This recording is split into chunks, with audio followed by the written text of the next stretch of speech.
Tell me about yourself, Miss Lowell, your work, your hopes, your podcast. Well, I work as a teacher. I also do field work, and I write monographs. My hope is to discover a new variety of fern that has never been described or classified. I don't know what my podcast is. Do you think it could be the same as my hope? Well, at any rate, that is my work and my hope, except for my podcast, which I'm not sure of. Two things. I love your Elaine May. Thank you. It's great. Second, what a good movie this is. Yeah. You're just making me think about it again. You know who's fucking cool? Elaine May. Elaine May. Elaine May. This is the shortest miniseries we've ever done, so I'm really diving in deep. I asked to reschedule this episode. We were supposed to record it 2 days ago, and I said, can I just get like an extra 2 days to build up more Elaine May context and really, like, I want to listen to all the Nichols and May albums and go into special features and reading different pieces and all this sort of stuff. And I after the last week, I just have the biggest fucking crush on her in the world. Yeah, and I mean that in every pretty sense. cool. I'm just like, that's like the coolest career, you know? She's got the coolest sensibility. She's just like a fucking awesome person. Every story about her is cool. And also, you look at those early Nickel and May performance. Mm-hmm. I mean, just kind of begging for a pasta dinner. She was a very beautiful woman and is. But yes, absolutely. I bring this up only because it is so funny that, like, here's Nichols and May, and they're this comedy team that's sort of like a massive generational shift, right? Where you're like, oh my God, these are these comedians who are like hip. They're like witty, they're urbane, and they are glamorous. Like Nichols and May felt glamorous and chic in a way I would argue comedians did not before that point, especially like comedy teams that were usually, you know, fucking two guys who sprayed seltzer down each other's pants or whatever. Absolutely. Yes. Yes. It's funny because Nichols looks like such a goof all the time in those pictures because he's so tall and gangly and like he's got the blonde hair, but whereas she's just like so stylish and yet unassuming, like, you know, she's can make fun of herself and like that's of course part of the magic. She was almost always playing high status in those sketches. Right. And then, you know, she wants to direct films. She wants to write films. They let her make this film.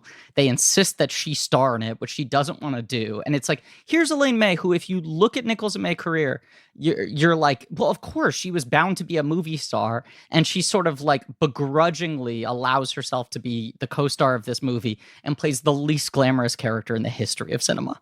Absolutely. She absolutely could have been like Barbara Stanwyck. You know, she could have had like, you know, I'm nodding. She could have been Jill Clayburgh. She could have been like Goldie Hawn. You know, I mean, she could have. There are a lot of things she could have done as an actress in film that it feels like pointedly had no interest in doing.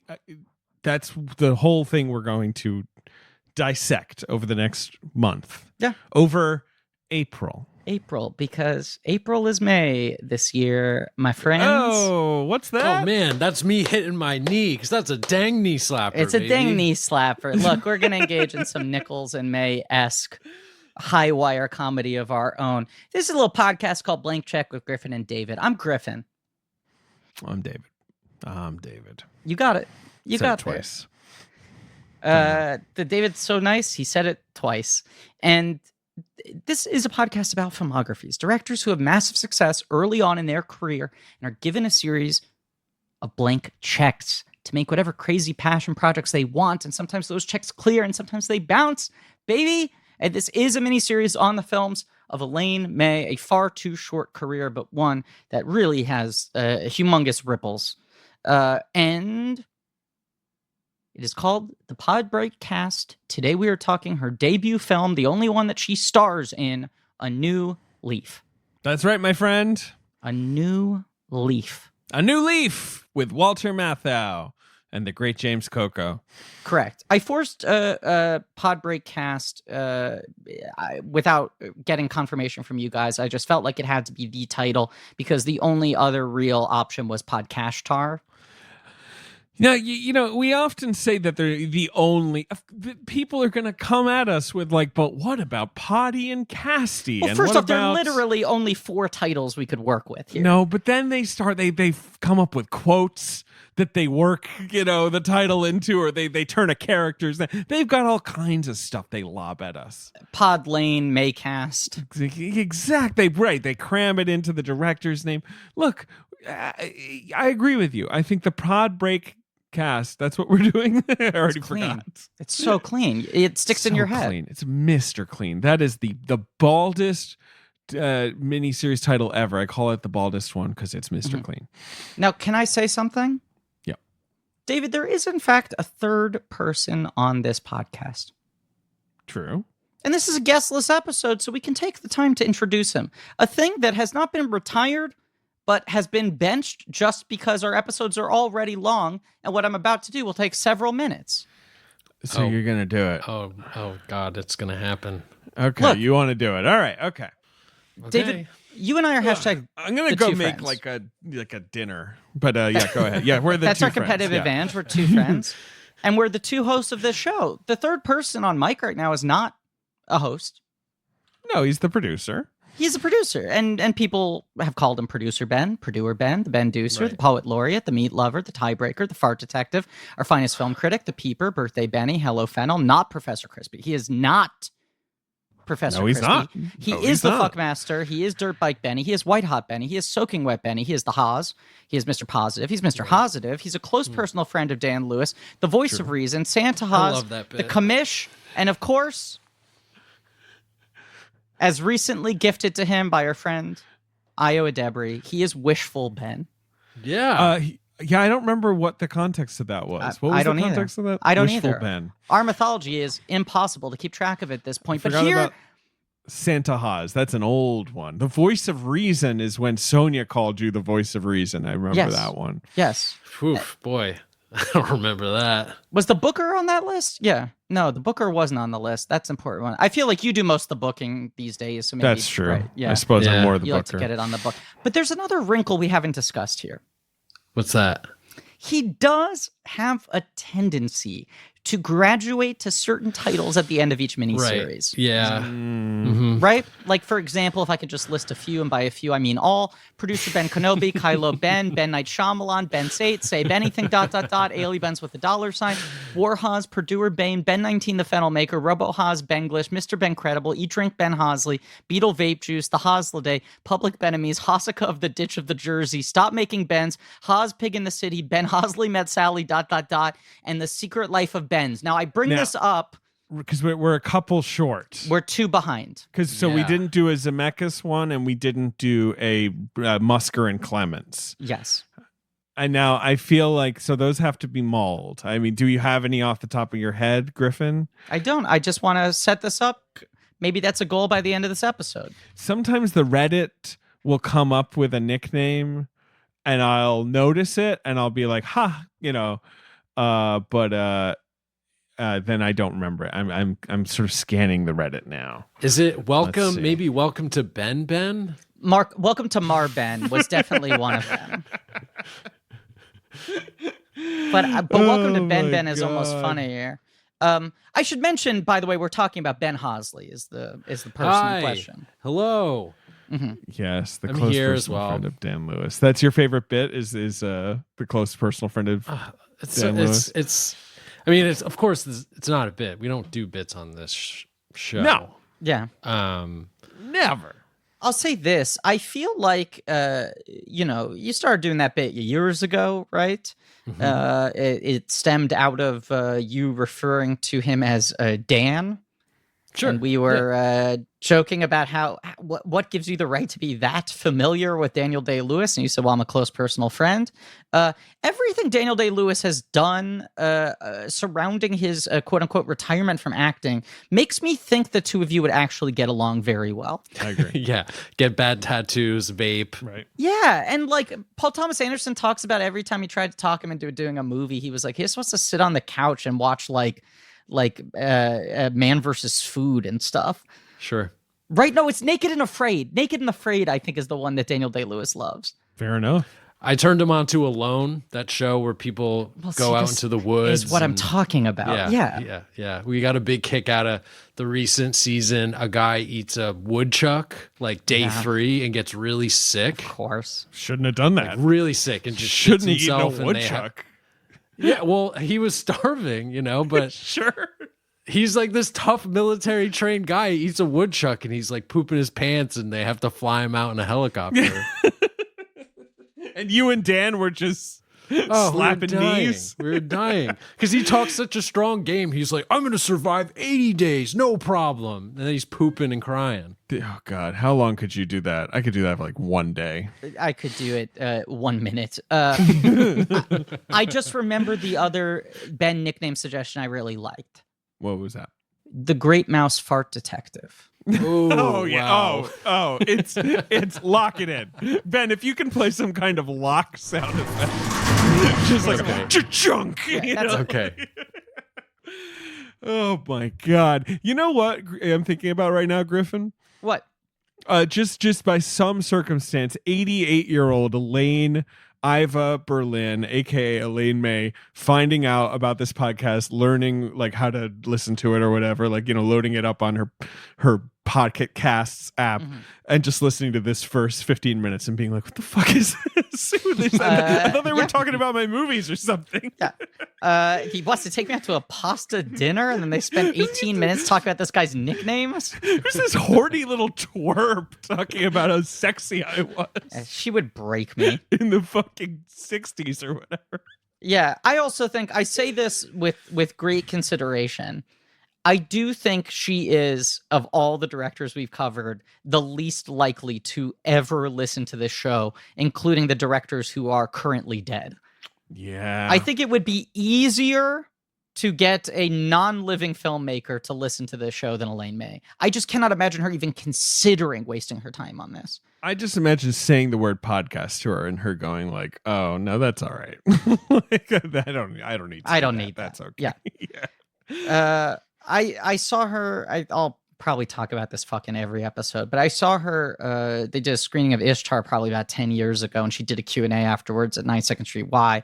And I hadn't seen the movie before. I mostly went because I was like, Ishtar, that's not available on Blu-ray. It wasn't at that point. It's such a notorious film, and she never does public appearances. I should see this. That's what got me really into her as a filmmaker. I worked backwards from there. But someone asked her what she thought of the Heartbreak Kid remake, and I believe her answer was no. Good answer. Yeah. Right. It's no. It's a no. I respect it. I respect Elaine May. She has been, I would say, a mold topic for this podcast from the beginning. She's been on a couple March Madness brackets, I feel like. I believe she's been on every one. Every single one. That's probably true. Yeah. So, That's probably true. Here we are. That's probably true. And last year, or well, maybe even 2 years ago, you thought it would be funny if April was May. That's what you told me. That's not true. That's not true. I thought it would be hilarious. If April was May, because Elaine May has made 4 films, and the month of April has 4 weeks, like most months. Clean. So wouldn't it be funny if April was May? Not May. Not if May was May. Too easy. Too obvious. So we have structured a lot around the fact that we want April to be May. Absolutely. People need to understand we always take 1 week off every year. We go dark the week between Christmas and New Year's, and we didn't do that this year solely so that April could be May. It was the only way for the schedule to fit. There were 2 things that were paramount. We had to talk the walk before 2020 was over. Correct. And April had to be May. Correct. And those 2 things happened, and we just had to record an ad-less episode, which was no big deal. But still, it was funny that we did that. I am looking at the spreadsheet here. Somehow we lost $20 million on Talking the Walk 2020. Shit, fuck. I shouldn't have made the budget for that episode $20 million. That was my mistake. Right. We shouldn't, because most episodes of this show cost $100. We probably shouldn't have then made one episode cost $20 million and also have it be the only episode without ads in 3 years. Well, because JD interviewed that guy, and so he said he wanted to take a jumbo jet that only he was in to talk to him. And right, and so let's make something clear. Right. JD is absolutely following health protocols. He did not interview that guy in the same room. He took a jumbo jet to a hotel room where he Zoomed with the guy. exactly. But this hotel room, it was one of those ones where it has a bathtub and a giant champagne glass. Like, Yes. it was a very fancy hotel room that he stayed in alone. Yeah. JD also demanded that even though he was only staying in one room, that the hotel had to rent out to him every room for sound purposes. Just to be, and then to be safe. Yes. I mean, if we were joking 2 minutes ago about Elaine May not knowing how to process the bullshit that we've been talking about, I don't even know how to describe what she would be doing at this point. It's something beyond unsubscribing. You know, it's she would temporal pincer movement this show. She would sue us. Let's be clear. She would launch a lawsuit against us, and she'd be right to do so. Now, here's the thing I realized. Elaine May, I would argue, was the most famous and successful person before starting her film directing career that we've ever covered on this show. The only person who comes close is Nora Ephron. And I go, that's kind of interesting that 2 of the only 4, 5 female directors we've covered are the ones who had a big notable career before actually making a film. Yeah. I don't think that is coincidental. I think especially because you look at Nora Ephron starting in the 80s and 90s, Elaine May is starting in the 70s. It's still a very unfair, sexist industry that does not give women enough chances behind the camera. But especially in earlier decades, if you are going to convince a studio to let you direct a film as a woman, you need to have bona fides, right? You look at how overqualified Elaine May was by the time she made her first film, and it is wild. Honestly, the third person is probably Nancy Meyers, and that she was already an Oscar-nominated screenwriter. Like, if you think, because like when we talk about like James Cameron or Christopher Nolan, it's not like those guys did not toil making like cheap ass movies. Like they didn't just emerge out of nowhere, but they were not famed raconteurs, essentially, who then were like, and I want to make a little movie. And they were like, well, all right, if you insist, Right. Like, not only were they not public figures, but I feel like very few, if any, of the directors we've covered even worked as screenwriters for other filmmakers before they started making their own films. Most of the people we covered don't have that trajectory. And as you said, that's what Nancy Meyers did. She had Oscar nominations under her belt, and Elaine May and Nora Ephron were had to establish themselves as 2 of the greatest wits in America in order to get to direct films. Yeah, absolutely. But they were so culturally seismic. I mean, we should get in a little bit to Elaine May's backstory. Yes, born in Pennsylvania, Philadelphia, the great city of brotherly love. She feels like such a fundamentally New York person to me, but I believe she lived all over because her parents were in like the traveling Yiddish theater scene, right? Yes. Like, so she was just everywhere. Right. She's sort of got that, like the Buster Keaton childhood where she was always taught to be in show business from her earliest ages.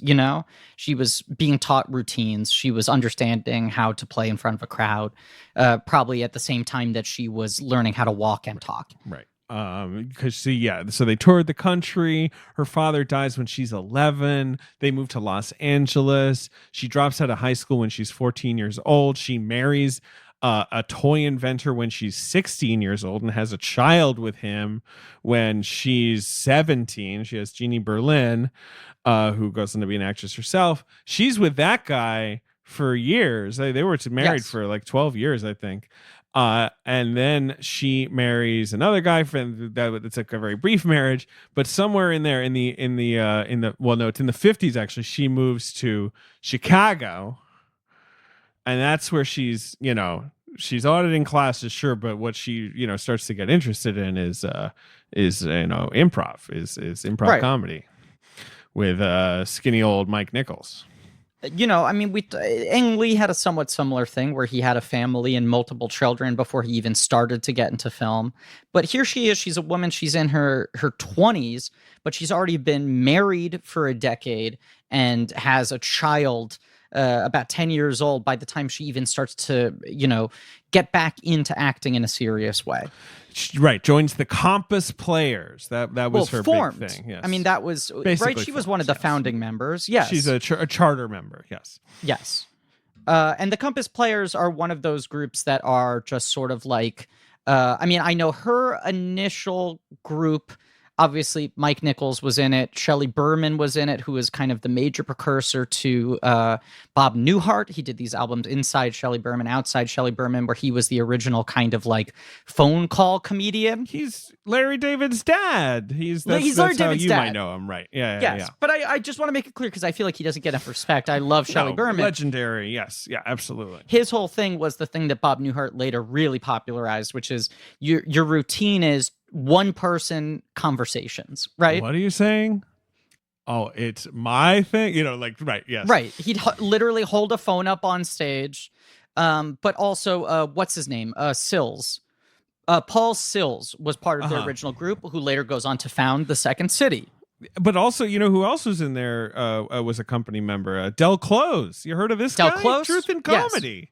But I'm saying Del Close comes later. Ed Asner comes a little bit later. Alan Alda comes a little bit later. Am I wrong about that? I think Close was with it because Close and May and Nichols, and what's his name, Theodore Flicker, they're the ones who they codify the principles of improv and stuff. You know what I mean? They're the ones who start to write things down on all that. And then Nichols and May are like, we're out of here. We're going to New York. And Del Close is like, I'm staying in Chicago forever. Truth in Comedy.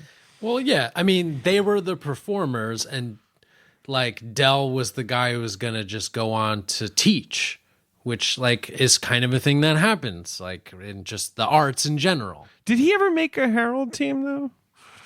He formed Herald teams. Did he ever make one though? David, that's why we got to really investigate your language here. He made a Herald team, but he never made Herald Night. If that makes sense. I'm just saying.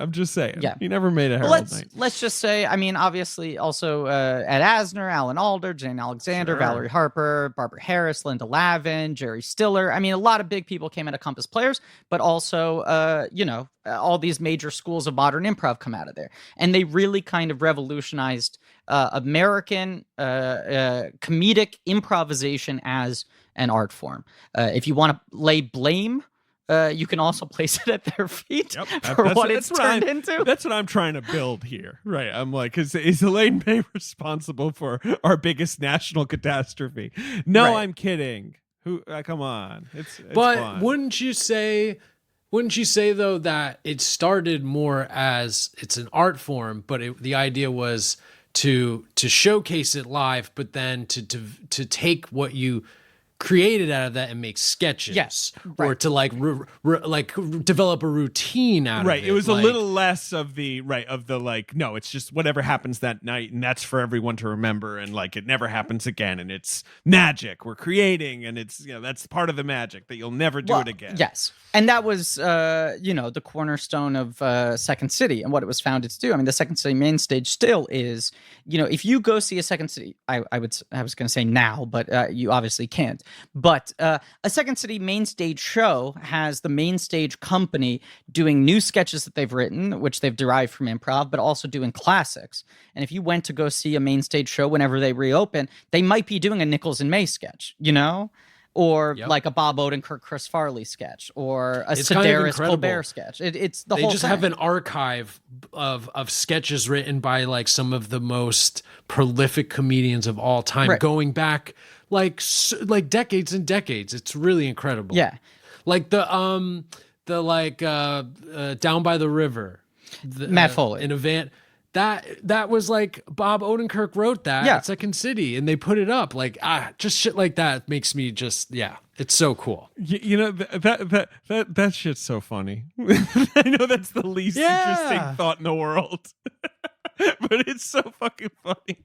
I know. It's a bad motivational speaker. His weird thing is he threatens you with ending up living in a van down by a river, which he is doing. But also that sketch is just diamond cut. That sketch is just, it has zero fat. Every element of it is funny, and it only makes sense when you look at how sloppy SNL often is, even when they're good, that was a sketch that was performed for like years, was just refined and refined, right? And then even still, I know on the day Farley did a bunch of shit that he had never done before, which is why no one can stop laughing in that sketch. That's a perfect sketch. That's a perfect sketch. It's a perfect sketch. It really is. But yeah, and then it's partly right. It's a perfect sketch because it's Diamond cut, like you say, but also right, he like does the weird thing with the glasses and Spade loses it because he's like, I didn't know you were gonna do the belt adjusting thing. yeah, I mean, it's also just for me one of the greatest reversals in sketch comedy is, what do you want to do when you grow up? I want to live in a van down by the river. Well, you'll have plenty of time for living in a van down by the river when you're living in a van down by the river. So good. But yes, I mean, Nichols and May are a direct sort of predecessor to all of this. I mean, really so much of what we consider American sketch comedy today, this transition from things that were more indebted to the Yiddish theater, I mean, sort of Borscht Belty vaudeville, sort of more gag-based things and more character-based, game-based scenes that had dramatic arcs, even though they were sketches, all that sort of stuff comes out of Nichols and May. And obviously so much of it was the basis in improv was to try to get a conversational feel, to try to not have to reverse engineer a sketch from a big joke, so that you can actually make something that is behavioral and well observed, and the humor comes out of that. Were you watching some of these sketches, Griff? I was. A lot of them are hard to find. They did a lot of commercials, which are incredible, both live action commercials and animated commercials. And the animated ones are fascinating because they're like the now modern trend of people taking podcasts and animating them. Yes, right. People have done that for us, and they do it for other show. Ricky Gervais obviously made an entire show out of it. Let me just double check this. The funniest TV show ever made, and definitely not the most lazy. I did like that podcast when I was a teen. Of course, I love the podcast. It was a radio show. Back yeah, then, yeah, that is the laziest TV show of all time. It's just poorly done. It's just poorly done. It was a little poorly done. I saw someone do a fan animation of Doughboys like a week ago online. Arguably better, right? Infinitely better. So much better. They're great, independent animators out there who are using podcasts as inspiration, doing great work. And these Nichols and May commercials are like that. They have like cool, limited UPA style animation, and they're able to sort of transform these voices of characters they do. But it also feels like, my chronology might be off here, but the two are happening around the same time. Nichols and May and Jim Henson are both sort of weird artists who are using commercials and turning them into an artistic medium to a certain degree, right?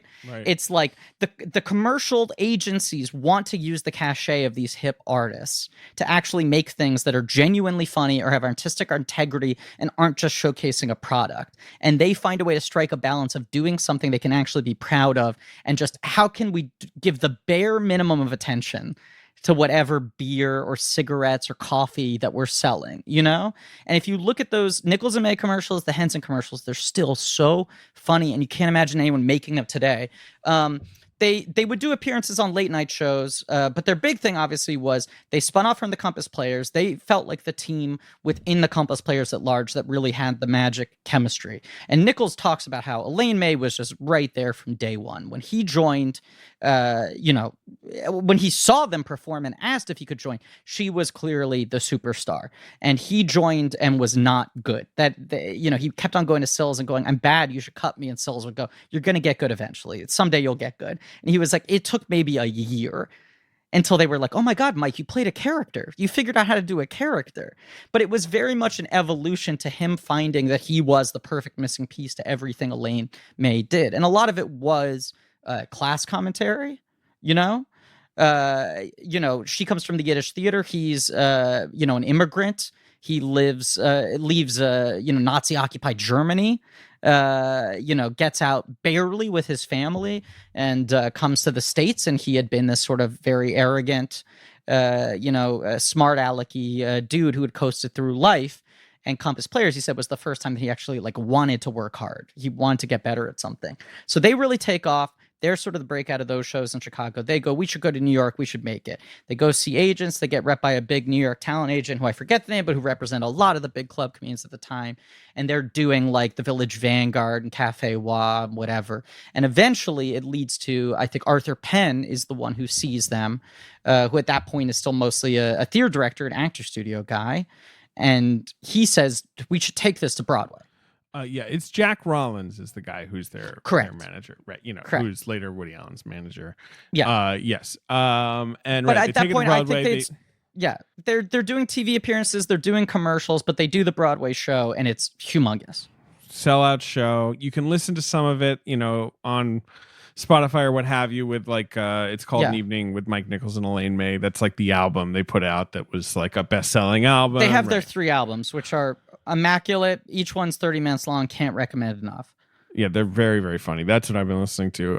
What's Examine Doctors? That's another one of them. Yeah. And the music improvisations to make, or I mean, there's a few. Yeah. Oh, in retrospect, is it? Look, there's various. Retrospect's a compilation. No, it's improvisations to music. Right. Is the right? It's improvisations to music. Examine Doctors and a night with an evening. Just an evening. Just an evening.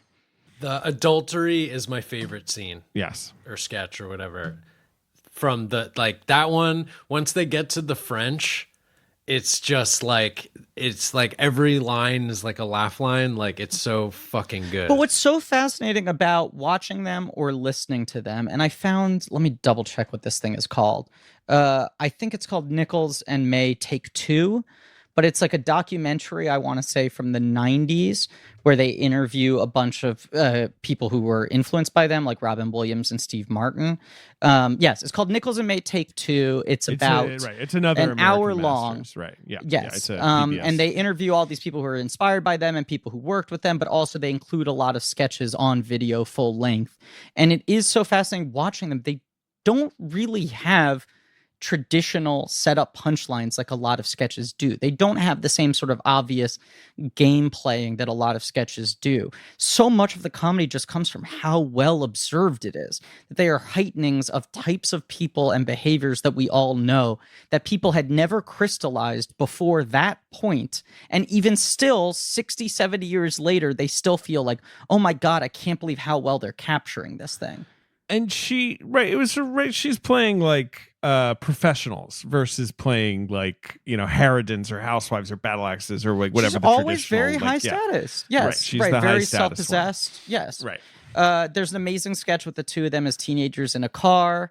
Sort of Nichols trying to lose his virginity.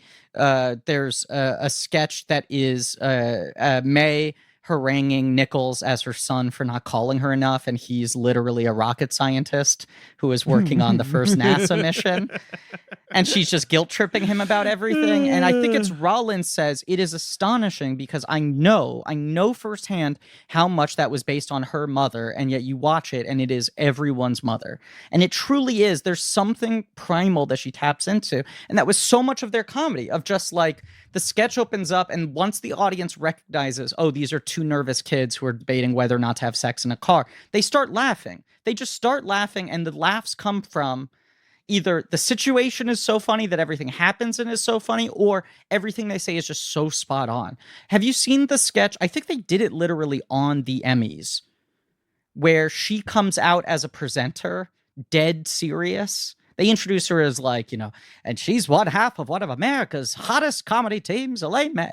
And then she comes out like she's presenting an award, and the award is for excellence in mediocrity. She goes like, we have spent so much of tonight talking about those who are great at their craft.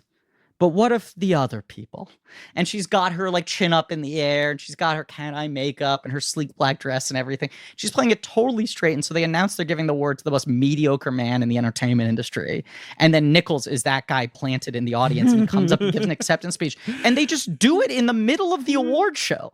And they play it totally straight. It's unbelievable. And there's a specificity to just how Nichols plays the body language of sneaking through the aisle, asking people to stand up so he can go accept the award, the sort of arrogance, Yeah. It's the 1959 Emmys. If you want to Google it, guys, it's on YouTube. Amazing. It's very funny.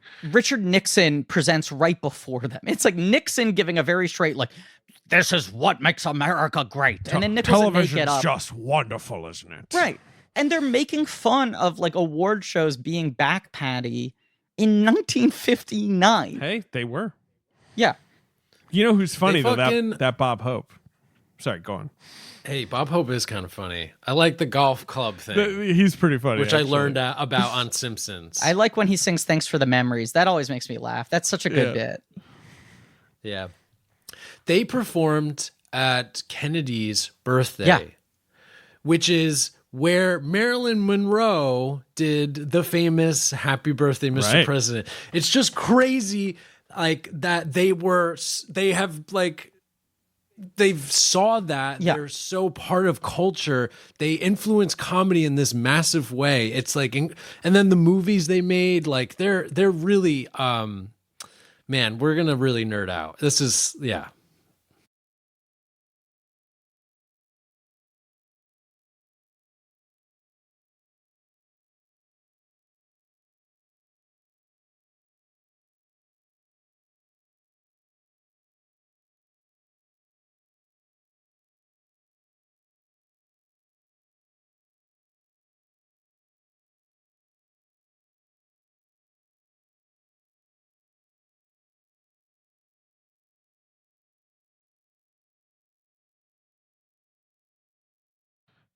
Okay, but do you know what my favorite Bob Hope Oscar line is, though?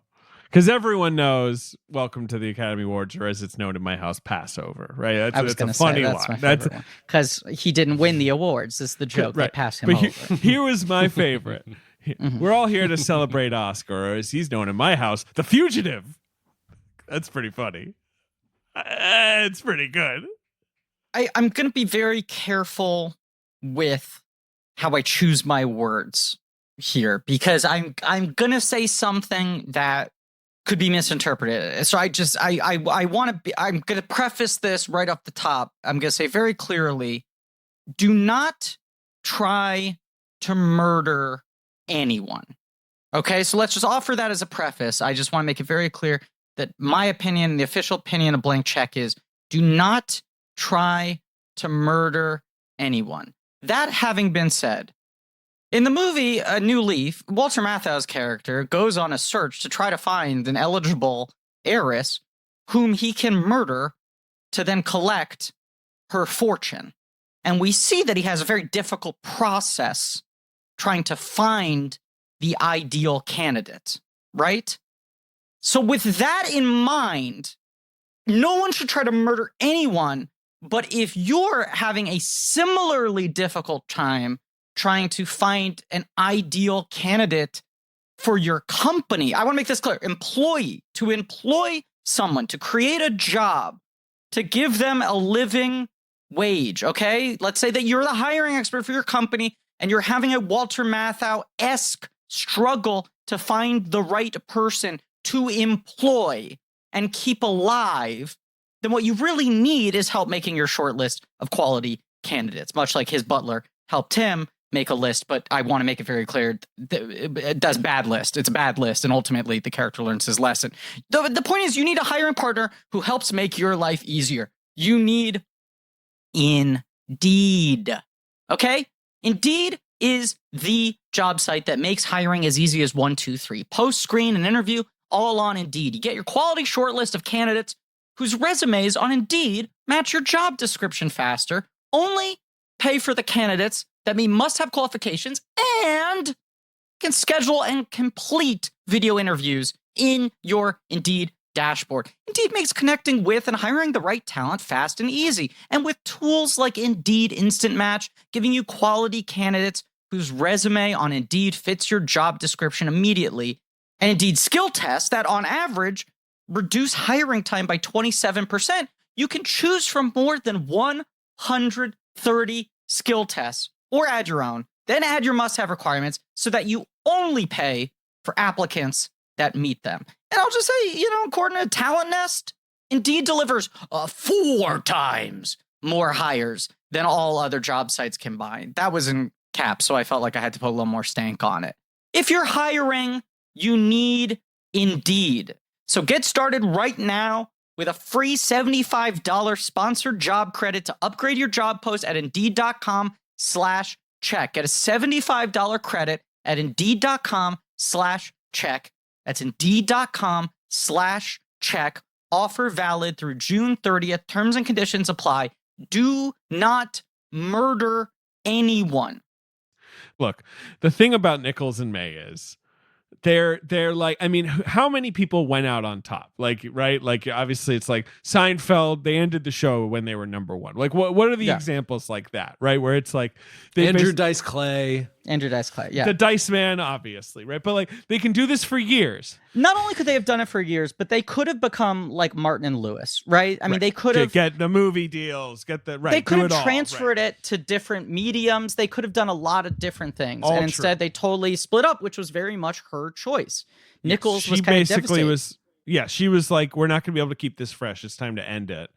And she was, I'm tired of it. I mean, she felt impatient. Yeah. Right, exactly. And Nichols was like, it was cataclysmic is how he puts it. Like he didn't know what to do with himself. Right. And, and we joke about this, but, we're going to joke about this, but right. And he was like, what should I do? I guess I'll just be a generationally successful filmmaker. I guess that's what I have to do with myself. Oh no. Right. I mean, he's the only person to win an EGOT and a Peabody, I think. Is that right? Wow. Right. He won the Peagot. Yeah. Let's see. He got a whole. Yeah, he did. Good for him. Good for you, Nichols. Wow. Because the Grammy is for Nichols and May. Yeah.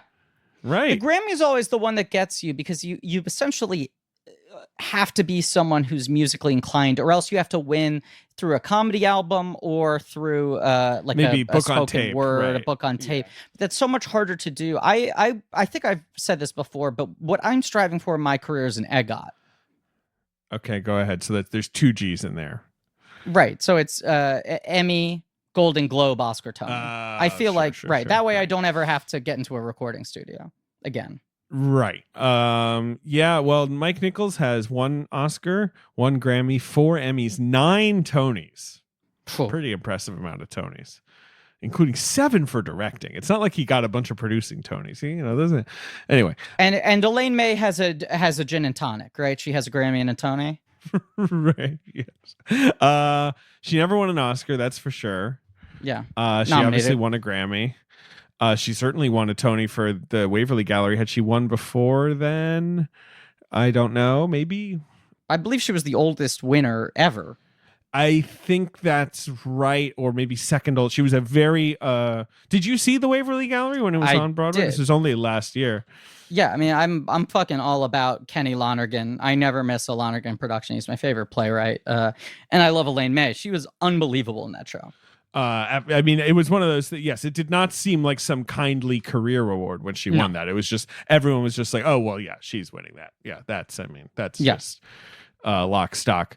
So Elaine May, but this is the thing, right? Nichols, she breaks it off with Nichols professionally. She moves to theater first, Griffin. Adaptation is her best known work. Am I right in remembering you were in a production of that or something, like a high school? Am I making this up? Why are we talking about this? I don't know. I saw her. They did that show maybe about 10 years ago now that was called like Relatively Speaking or something. Yeah, the 1-act plays. The 3 1-acts, and it was Woody Allen, her, and Joel Cohen, and it was Ethan Cohen. Ethan Cohen, I'm sorry. And hers was the only one that really stood on its own, but it was pretty incredible. Mm-hmm. It was called George is Dead. Was her one. And it was with Marlo Thomas, who was unreal in it.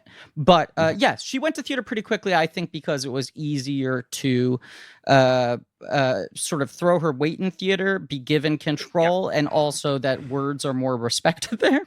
She had to put up less of a fight. Yeah. But it's basically 10 years of that. 10 years of theater before she's moving to movies with A New Leaf, the film we're here to discuss today. Right. 1971's A New Leaf. She has that short-lived marriage in the middle where she's married for 2 years, which happens right around the time that Nichols and May break up. Right. And then that marriage ends. She immediately remarries with the man she's with until his death in the 80s. David Rubenfine, who she's with through the early 80s, he dies. And then late in life, she was her like companion was Stanley Donen, director of Singing in the Rain. Yeah. She was with Donen for like the last 30 years. Yeah. He just died this year, last year? He just died. And he said, I tried, I asked her to marry me a billion times, but, no more weddings for her. But Singing in the Rain, a great movie. Yeah. That one's good. It's got two things I love. Okay. Singing and in water. It's true. It's a wet sing-along. Look, that It's one. wet as hell. At this point, we've already done our March Madness bracket. People will know That's a who good has point. won. I really wanted to put Stanley Donen in my 8, but he is just, it's hard to shrink down. Let me take a look at that. That's interesting. I've never thought about that. I mean, I'd love to do it. I thought about it a lot because I love a lot of the weird Donens. Like the Stanley sure. Donen Little Prince, I love. Yeah, you really love The Little Prince. It is a I love lot. The What's Little that Prince. about? It's about un petit prince. A little boy. Yeah. A fancy little okay. boy who It's so good. lives on the planets, lives on the moon. But I love Charade, obviously. Yeah. I No, love I mean- Singing in the Rain's pretty undeniable, I would say. I love On the Town. I think On the Town fucks. Mhm. Right. I mean, Seven Brides for Seven Brothers is sort of one of the gorgeous. weirdest movies ever made. Very strange, but gorgeous to look at. The Pajama Game is good. I haven't seen a lot of these. He's got like 25 movies. I know. That's sort There of are a couple. That's why I didn't put him on. It's the only reason. I just couldn't figure out any way to shrink it down. He works for us though, because he like made Saturn 3. Like there's Right. stuff in there where you're like, holy The late shit. ones are weird. Like that's the Yeah. thing. Little Prince is him like trying to figure out how to make an old timey musical in New Hollywood. A movie is very bizarre. Movie is like the original Grindhouse, where it's 2 short films that are like pastiches of the 30s. I think it's 3. I think there's like a 30s boxing film, a Double War bill. One drama, and like a musical. Right. There's a fake trailer. That's what Right, it is. okay, It's a sure, musical right. boxing drama and a fake trailer in between. It's wild. Bedazzled. I mean, it's a great career. Anyway. Yeah, then you can talk about Peter Cook. I mean, look, we'll do it. We're just gonna have to do it. Yeah, we'll do it at some point. Funny but yes, Face, that's a big. I mean, there's a lot. Anyway, sorry. Go on. she makes this movie. She signs the deal to do A New Leaf in 1968. And what year is Virginia Woolf? 67? 66, I think. I can 66? look it up. Who's Afraid of Virginia? 66, 1966. Mike Nichols. Now, I've seen people sometimes complain that we ascribe too much sort of strategic thought to movements in Hollywood and say like, well, this was successful, so everyone was doing this. And they say like, well, it's not that deliberate. It's just Hollywood's a reactive business. They chase trends. And that is what we're trying to say, right? People follow trends or they get scared off of things because of failures. And I do think to some degree, Elaine May had retreated, right? She was still doing work, but across this decade after they break up, Nichols becomes like the most beloved, adored, awarded theater director before he even gets to make a film. That's true, but then in movies he's the new hotness, like Right. Because Who's Afraid of Virginia Woolf? This movie is shocking. People are like, I can't believe they made a movie out of that play because it's Right. so And then The Graduate is like, it's a year later and it's a revolution. It's like, oh my god, no one ever made a movie about a young person feeling bad before. It's one of the most successful movies of all time. It's generation defining, and he wins the Oscar for Best Director. So I just imagine at that point, Hollywood is clamoring and going like, if Nichols worked this well as a director, we should let May direct something now. It might be part of it. I mean, or maybe she was interested by the fact that he was. I don't know what the arc of it is. I don't know why she finally takes the move to Hollywood. I know that obviously she's basing this on this story, The Green Heart, which she reads in like an Alfred Hitchcock mystery magazine. And so she like writes a script and submits it to Paramount or what, right? Like, she's like, here's what I want to do. But I don't know, right, if they're like, Elaine, it's time. You gotta follow in Mike's footsteps, or if I don't know. You tell me. I don't know. I will say I have the Olive Film Special Edition Blu-ray of A New Leaf, which is really good. It's a Same. beautiful Very good. transfer. And I tried listening to it with the commentary, and the problem is the commentary is good, but it's very academic. And I just watching it with the commentary on, I was longing to hear the movie. This is I have this problem with commentaries all the time. Right. I was like, I can't turn this off.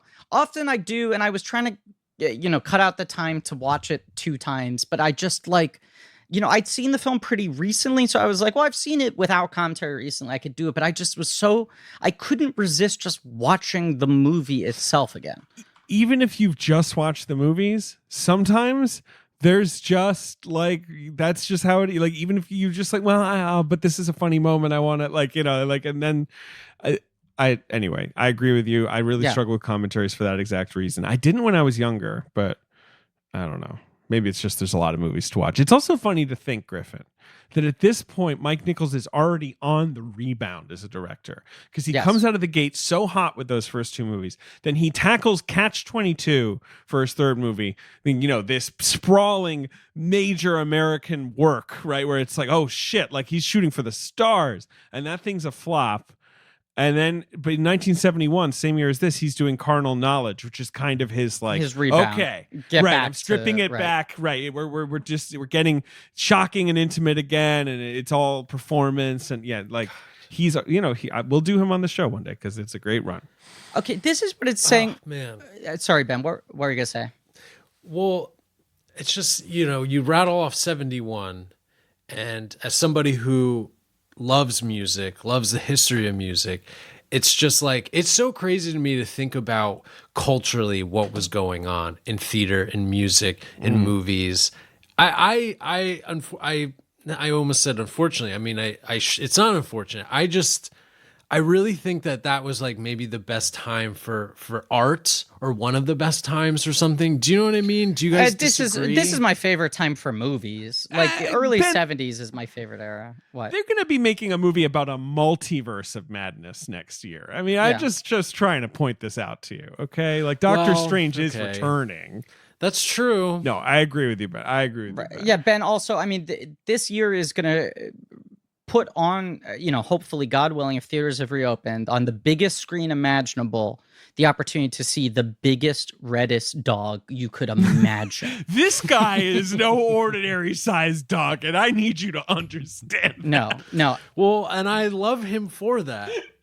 And he has the name of your favorite movie character, too. So that's he's got that going for him. Yes.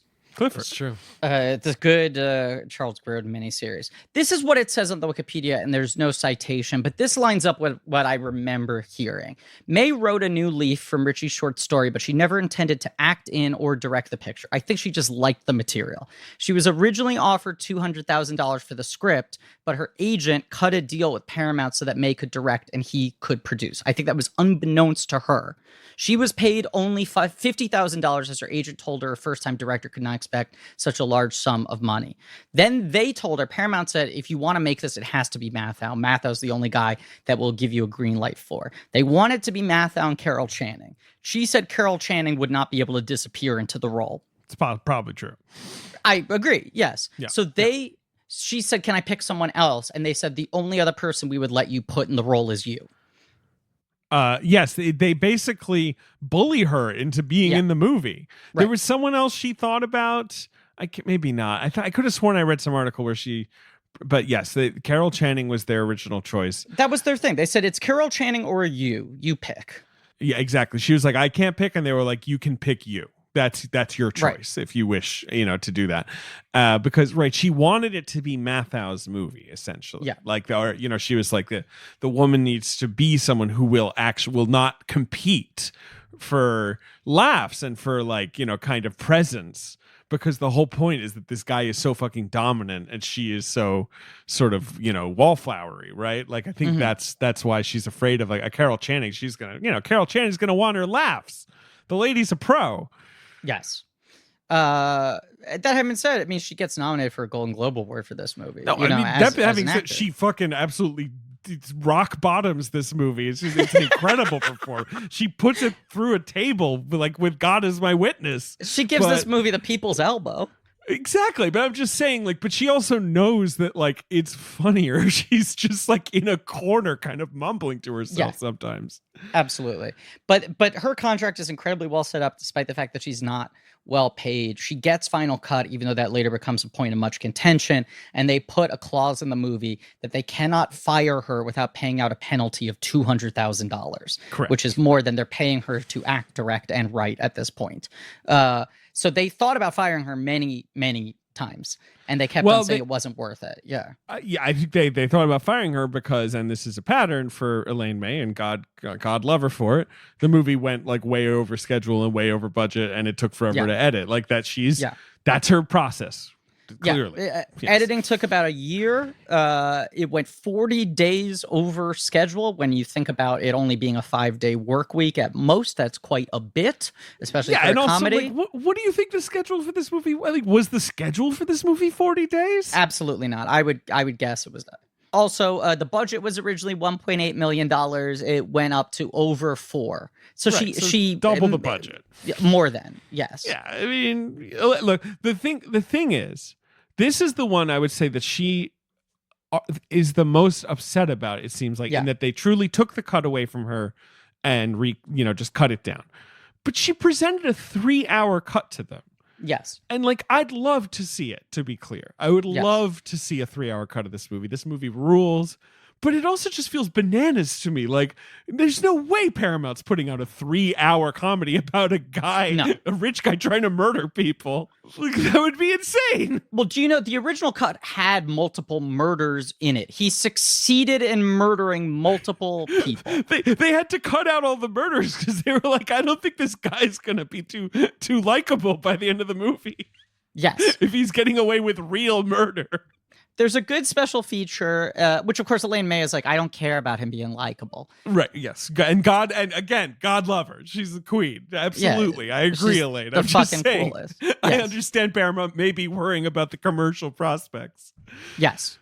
There's a special feature on the Blu-ray. A man named Angelo Carrao, who was an assistant editor on the movie. It was his first job as an editor on a movie, and he talks a little bit about how tortured the process was. And he says that he thought her cut was a lot better, that he does think the version that came out worked, but they essentially found the way to sort of shave it into just being a quirky comedy. And her movie had a lot more layers to it. It touched on a lot more sociopolitical issues. It had more murder. It was much darker, and it was 3 hours long.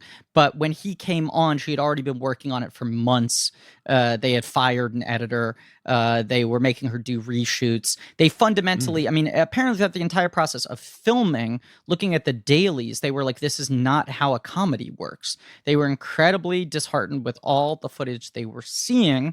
And I think it is because these scenes really stack up on top of each other. If you look at any one isolated scene from this movie, it does not feel like a comedy scene in and of itself. It doesn't have the laughs that they might expect. I imagine that's what they were fretting about, right? Like, it just doesn't have that sort of punchy style that it feels like it should have, given the outsized nature of the plot, like given the character Mathau is playing, right? Like, you're like, okay, these are weird people. Where are the punchlines? But it also functions like the Nichols and May sketches, where it's like, well, in the best scenes, every single line is a laugh line, even though none of them are technically jokes. Griffin, do you like this movie? Do you think it's good? I think this movie's really good. Yeah, this is the one I'd never seen before, and it's so fucking good. It just blew my mind. Yeah, it was the one I'd seen last. I saw it at Film Forum like a year or two ago. It's really good, and it's so good that it's hard for me to imagine what the alternate version would be like. That's the thing. I'm like, this thing's great. You're telling me you don't like this thing? Like, I know. Come on.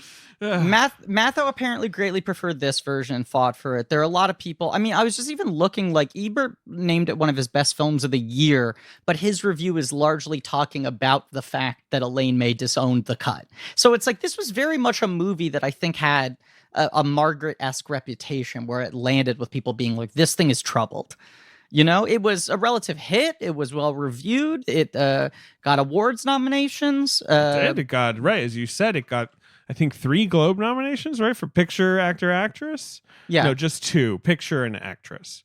Mathau snubbed. And it got a Writers Guild. I think she got a Writers Guild nomination. I think you're right. Let's see. And yes, it did. And like, you know, so, okay, it doesn't become an Oscar player. It was released in March of 1971. Like, it's not being positioned as an Oscar player.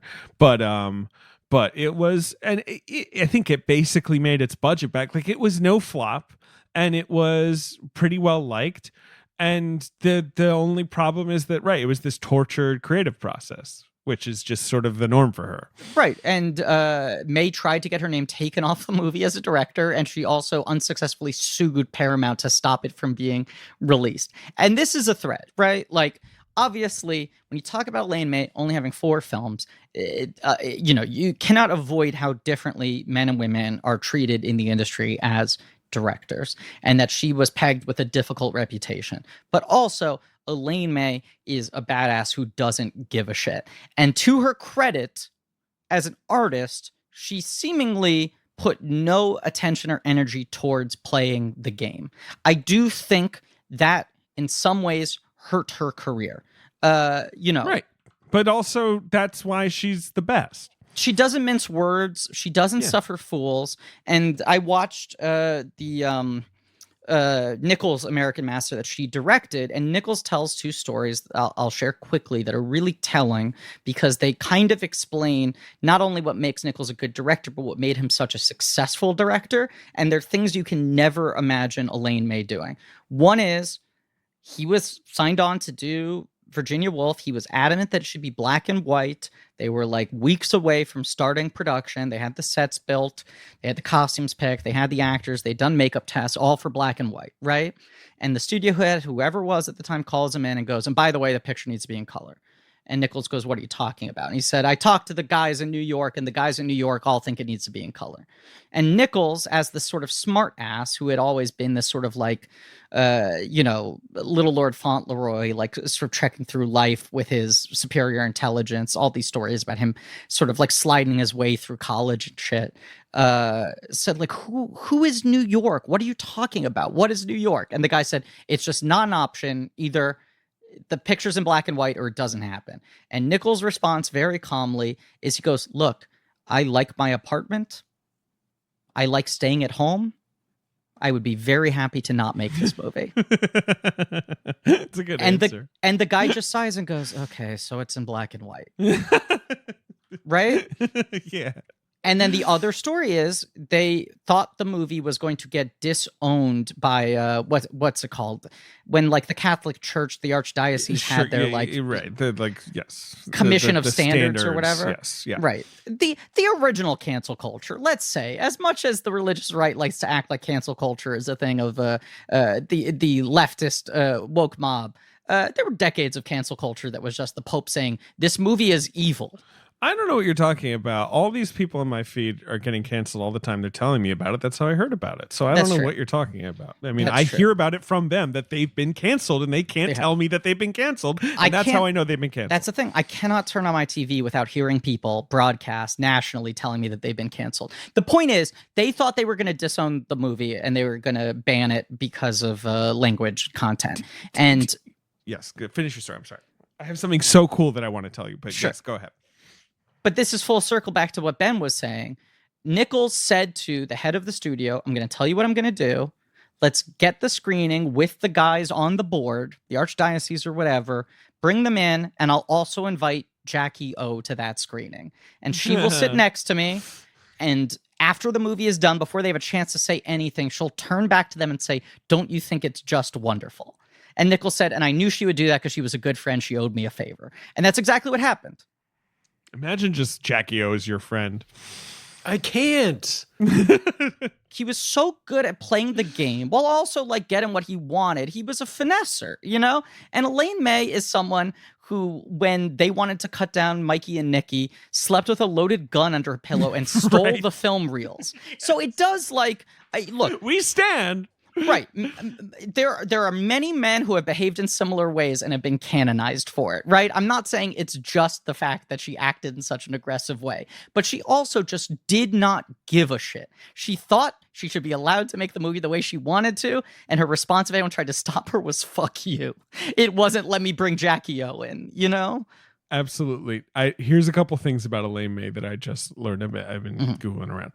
One, she was the 4th woman to join the Directors Guild of America. Wow. Total. That's how few female directors there were when she's like coming on board in America. Yeah. Europe, slightly different, but only slightly. 2, just something about the lawsuit, because this is you're talking about her stealing Mikey Nicky reels, but it's also that like Paramount's like, hey, we want to cut the movie, and she's like, I'm taking you to fucking court. Like, like that's also that's a big move for this to the studio that's going to put out your movie. Yes. So apparently, here's what happened. The studio heads, they countersued. They say she's breaching her contract. We want to show the judge this cut of the movie, the movie that exists, the 102-minute cut. The lights go down. They show the movie. The judge laughs through the entire movie. The lights go up, and he says, "It's the funniest thing I've seen in years. You guys win the lawsuit." Wow. Isn't that the best? Even though that sounds insane, just also imagining the judge being like, "This was a great day at court. Usually I have to deal with all kinds of bullshit." I really like that movie. She was I believe the first woman ever to star in, write, and direct her own movie. Sounds totally right. Like, I know Ida Lupino, obviously. Right, Ida Lupino did like 2 out of 3, Right, yeah. But no one ever did all 3. And as you point out, very few people even got to do one, got to do the directing side of the equation. Here's the Charles Grodin quote that I love that is in this profile I'm reading. Elaine's the opposite of everyone else in Hollywood. She's always fighting to get as little credit as possible to keep her name off the movie and not to get invited to the party. She's happier without any of that. Right. Like that's the vibe, and I love it. And Grodin must have learned some shit from her. Absolutely. Because he, I feel like, went on to sort of like carry on that tradition. Yeah, and his whole like Letterman persona feels very much like something out of a Nichols and May sketch. Yes. God, I should watch those. This whole miniseries is just making me want to watch. I know, it's just hours of YouTube. Right, exactly. Yeah. I want to say this. There's the montage in the film that we've already talked about, I believe, at this point, with Walter Matthau's character saying goodbye to wealth, goodbye to his fancy life. For my money, one of the funnier things ever committed to film. And it's a long, drawn-out, emotional process for him, right? It's this very maudlin, melodramatic, belabored trip that he goes on. And to be honest, it reminds me a little bit of the hassle of having to go to the post office. That's what it feels like to me. I sneak attacked an ad there, you see? Because let's face it, taking trips to the post office is probably not how you want to spend your time. That's why I want to make it clear, Downtown Griffey Nooms, recommend mailing and shipping online at Stamps.com. Because Stamps.com allows you to mail and ship anytime, anywhere, right from your computer. You can send letters, you can send packages, and you can pay a lot less with discounted rates from USPS, UPS, and more. Stamps.com has saved businesses thousands of hours and tons of money. Businesses like Blank Check Productions, ever heard of it? With Stamps.com, you get the services of the post office and UPS all in one place, plus big discounts on mailing and shipping rates. Okay, this is what they do at Stamps.com. They bring the services of the U.S. Postal Service, UPS, right to your computer, to your pooter, okay? Stamps.com is a must-have for any business, whether you're just a small office sending out invoices, an online seller shipping out orders, or even a giant warehouse sending thousands of packages a day. Stamps.com can handle it all with ease. I've talked about before on this show, the Mug of the Month Club that I started with my friend Max Skolnick, where we send each other a mug every month, and Stamps.com comes in very handy. And now's a great time to be sending things to friends, nice things to friends. All you gotta do, you simply use your computer to print official U.S. postage 24/7 for any letter, any package, any class of mail, anywhere you want to send. And once your mail is ready, just schedule a pickup or drop it off. It's that simple. Okay? We're talking discounts up to 40% off post office rates and up to 62% off UPS shipping rates. And that's a very specific number. So they're not pulling that out of their butts. They didn't say 60, they said 62. Some analytics went into that one, okay? Stamps.com is a no-brainer, okay? It saves you time, and money. So it's no wonder nearly 1 million small businesses already use Stamps.com. Small businesses like Blank Check Productions. It's actually a very, very small business. Look, just stop wasting time going to the post office and go to Stamps.com instead. There's no risk. There's no risk whatsoever. I pinky swear. And with my promo code, it's mine. Check. That's the promo code. It's mine. But I'm going to give it to you because I appreciate you listening to the show. You're going to get a special offer that includes a 4-week trial plus free postage and a digital scale. That's worth the whole rigmarole alone. Everyone needs a digital scale. We're talking no long-term commitments or contracts. All you got to do is go to Stamps.com, click on the microphone at the top of the homepage, and type in check, CHECK. That's Stamps.com, promo code check. Never go to the post office again. But this movie, yes, it is one of those things where I struggled to even conceptualize what the longer version would feel like. And it almost feels to me like I didn't realize the editing process was this torturous. What I sort of assumed through not doing much research previously was that it was something like Days of Heaven, where like he has this unwieldy 3-hour cut and they go, it has to be 90 minutes. And he just spends 3 years editing until it's 90 minutes. You know, I thought it was, it's a labored process, but it wasn't something that involved like lawsuits and shit. And her trying to get her name removed from the film. Because it is hard, you know, in a Days of Heaven way, you could go like, well, I can imagine how there's just more of this, how there's more footage, but I can't imagine this movie having any natural shape at 3 hours. But this assistant editor who did this special feature is like, it was great. And it was this movie that somehow covered all these other subjects. Like it was able to touch on misogyny in the workplace in a way that this cut can't, you know, and there are little allusions to things, they're offhand lines, but it was really layered in, and that it was more of like a murder mystery movie. I mean, I'd love to see it. I assume there's no chance. I have to assume, right, that like still incredibly unclear if the cut exists in any form. Right, if she has it somewhere, maybe. There's one more thing I gotta read you. This is so fucking funny. This is from the liner notes to improvisations to music. I'm just gonna read this verbatim, okay? Mike Nichols is not a member of the Actors Studio, which has produced such stars as Marlon Brando, Julie Harris, Ben Gazzara, Eva Marie Saint, Carol Baker, and others too numerous to mention. He's never toured with Mr. Roberts, and he's never appeared on television programs such as the Goodyear Playhouse and the Kraft Theater. So that's Mike Nichols' bio. Funny. Beneath that, one line. Miss May does not exist. That's the entire line. It's funny. Can I ask? It's pretty good. Is that the original Twitter bio? That's like, right? That's what everyone is trying to accomplish in their Twitter bio. Right. Being that fucking cool. And that kind of over it. That kind of like, yeah, whatever. Yeah. I know I'm the best. I don't exist. Maybe I should buy improvisations to music on vinyl right now. Yeah. $50. Anyway, A New Leaf. Ben, did you like this movie? This movie's so fucking funny. I really liked it. I never seen. You never seen a May. Never seen a May. Yeah. Never seen a May. So. Never smelled a Mayflower. I have not. I liked it a lot. It was like weird also to see Mathau because he's not playing. And I've said this on the. He's not doing what you might. Right. Okay. We gotta just dig right into talking about Mathau. Ben, what do you have to say? But there's a lot of Mathau talk. Fucking legend. Here. Yeah. I'll just say like I've been on this podcast and said many times, and I don't watch old movies because it's old. Sure. You know, and I just find it strange. It's like hard to get into. It's like that was a long time ago. It's so dusty.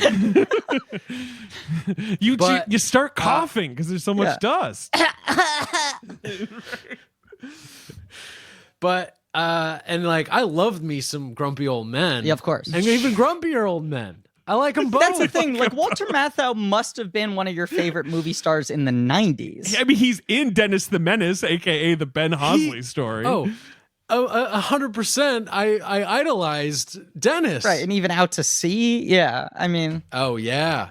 So totally. So like that's how I'm seeing Walter now, and I'm like, he was a young man ever. But let's say younger, younger, because he's still. Yeah. I mean, at this movie, he's 51. Right. I was going to say, many people credit this as being the movie that allowed him to survive the transition to New Hollywood.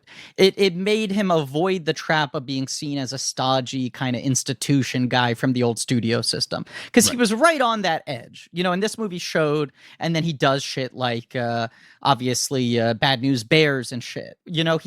Pelham 1, 2, 3. That's all coming up. Right. But he's very strategic about how to not come off as your dad's movie star. And considering that, I mean, Odd Couple is only 1968, the culture just shifts so hard where the guy is like, I can't just do Neil Simon movies anymore. I'm going to look like a grandpa. Because Cactus Flower is a couple years before this, and Hello Dolly is also, and like Hello Dolly, that's a big old fashioned musical. He is, I do enjoy Walter Matthau on it, but Cactus Flower, that feels like more where he's like, sure, I can be kind of a stodgy guy, who the times are changing around, but like I can ride that wave. That'll be what I do. Right. But I think in many ways, I mean, like, Lemon transforms his entire persona essentially to survive in New Hollywood, right? He becomes like kind of the old authority figure, the sad old man, and like serious dramas. Serious act. Very serious. Yes. I mean, like he'll still do comedies, but really far fewer, Save and Matthau, the Tiger, the front, I guess the front page, that's a comedy, but like China Syndrome, that's stuff. Like he becomes serious. Missing, so good at Missing. Right. But Matthau largely remains a comedy star, and he pulls off that difficult transition. People always talk about how well Paul Newman did that, where he became like the gray-haired anti-authority figure, But a lot of guys just got left behind when that happened. And that was another reason I think Paramount really wanted Elaine May so badly, is this is like, The Shift has happened, Easy Rider has happened, the BBS movies have happened, and it's very clear that like there's a younger audience who's very engaged. They care about who's directing the movie. They want things that feel more anarchic, that speak to issues, whether comedically or seriously. And they're maybe the people who are willing to throw down their dollars the fastest. And so the whole studio system sort of shifts to target that audience. And Matthau is smart enough to understand that this is a good film for him to be in. But it's very funny that he is 51 in this movie and essentially is playing, for me to use this term for the second time in one episode, a little Lord Fauntleroy character, right? I mean, he's this basset hound of a man who feels very low status. I mean, I feel like every Matthau performance up until this point is he's very blue collar. He's sort of like put upon, right? Or he also will often play like the professor, or like in Failsafe, or a face in the crowd. Like he's like the guy with the pipe essentially, who's like, well, here's the situation. Like he would do a lot of that, but yes, he would play. I mean, in the Oscar in The Odd Couple, that he's sort of the slob. He's a slob. That's the but I think of him more as the straight man, like by and large. Yeah, it's also just very funny to cast him in like what is ostensibly a Cary Grant part, right? Like that's the first major joke of this movie. I just love a guy who's so rich that he doesn't exist in our dimension. That just always makes me laugh. Like the Mr. Burns type, where it's just like he's never eaten lunch like I've eaten lunch, right? Just like there's a whole other set of rules for how this guy exists. So every scene where he's like discussing wine and she's like talking about like wine coolers essentially, and he's just like completely flummoxed. It really presses my buttons. I really love it. But I'll say this. It's a great performance, but innately, and I mean no disrespect by saying this, Walter Matthau does not have a fancy face. He does not have a fancy voice. So there's immediate comedy from just this guy playing that sort of unearthly rich person, right? Absolutely. Like, he's bad at it. He's bad at it. That's what I think is great about it. Being a rich guy. Yeah, he's not right. Yeah, he doesn't wear it well. He doesn't wear it well. He's not carrying on this legacy well. And that's why he fails at it. He knows all the words. Sure. He knows like the lingo. Yeah. But he also feels like a 51-year-old, 10-year-old. I mean, it's just even down to his So hairstyle in this movie, and his little suits feel like things that you make a kid wear at like his first communion or something. Yeah, the butler like putting the bib on him and all that. I mean, God, I love a butler too. Oh, the butler's so good in this. But let's also say his fucking little race car helmet. Yes, I mean the opening joke of this movie Such is a good hysterical, establishing joke. Yes. which is the hospital EKG Right. beeping, and then it turns out it's his car, and they're like, "Well, how often do you take it in?" He's like 2-3 times a month or a week. Sorry, it's a week, right? Yeah. He's like, "Well, how often do you take it out? Like, how often do you drive it?" 2-3 times a week. He's just bad at everything. But he wears this little helmet when he drives off. And it's this thing I love Elaine May does where you just have like you do the setup really quickly, right? She's such a master at the comedic montage for establishing and world building and character development and everything. You have this series of him seeing him in increasingly ridiculous situations in the plane, right? On the horses, always just talking about the same thing that the auto mechanics told him about the problem with the car, right? Right. And then he has the hammer drop. He's out of money. Right. Yeah. No more money. He spends more than he makes every year. And he exists in such a disconnected state that he cannot even comprehend the concept that he's out of money. You have no capital. He has no capital. What does that mean? But this check bounce, Right. that scene is like very good. Right, because the check costs $6,000 and you don't have $6,000. There's a moment where the man playing whoever it is, his financial manager, literally like just comes short of doing a take to camera. Right? It's like he explains it to me, he goes, "Do you understand?" He goes, "Yes." He goes, "Thank God." And then Matthau goes like, "So where's my money?" And the guy just comes one like millimeter short of directly looking down the barrel of the lens. It's so restrained. But that scene is so good. And then you go, of course, to his uncle, James Coco. James fucking Coco, man. He's the best. Oh my God.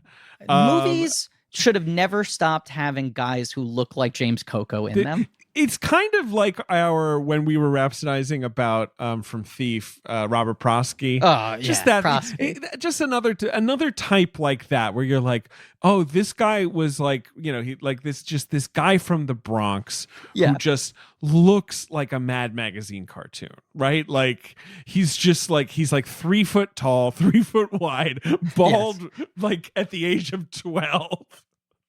Always wearing like a suit that doesn't quite fit. I don't know how to describe James Coco. An Oscar-nominated great actor, like, to be clear. Like, not just, but just what a look he has. Let's also say that 1983, okay? James Coco, who was known for being portly, releases a book called The James Coco Diet, right? That explains, I cracked it.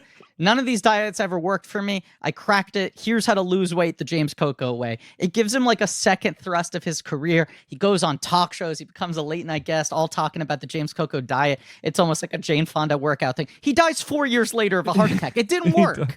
I'm so sorry to say it didn't work. It didn't work. I'm sorry, James Coco. It didn't work. He's the best, James Coco.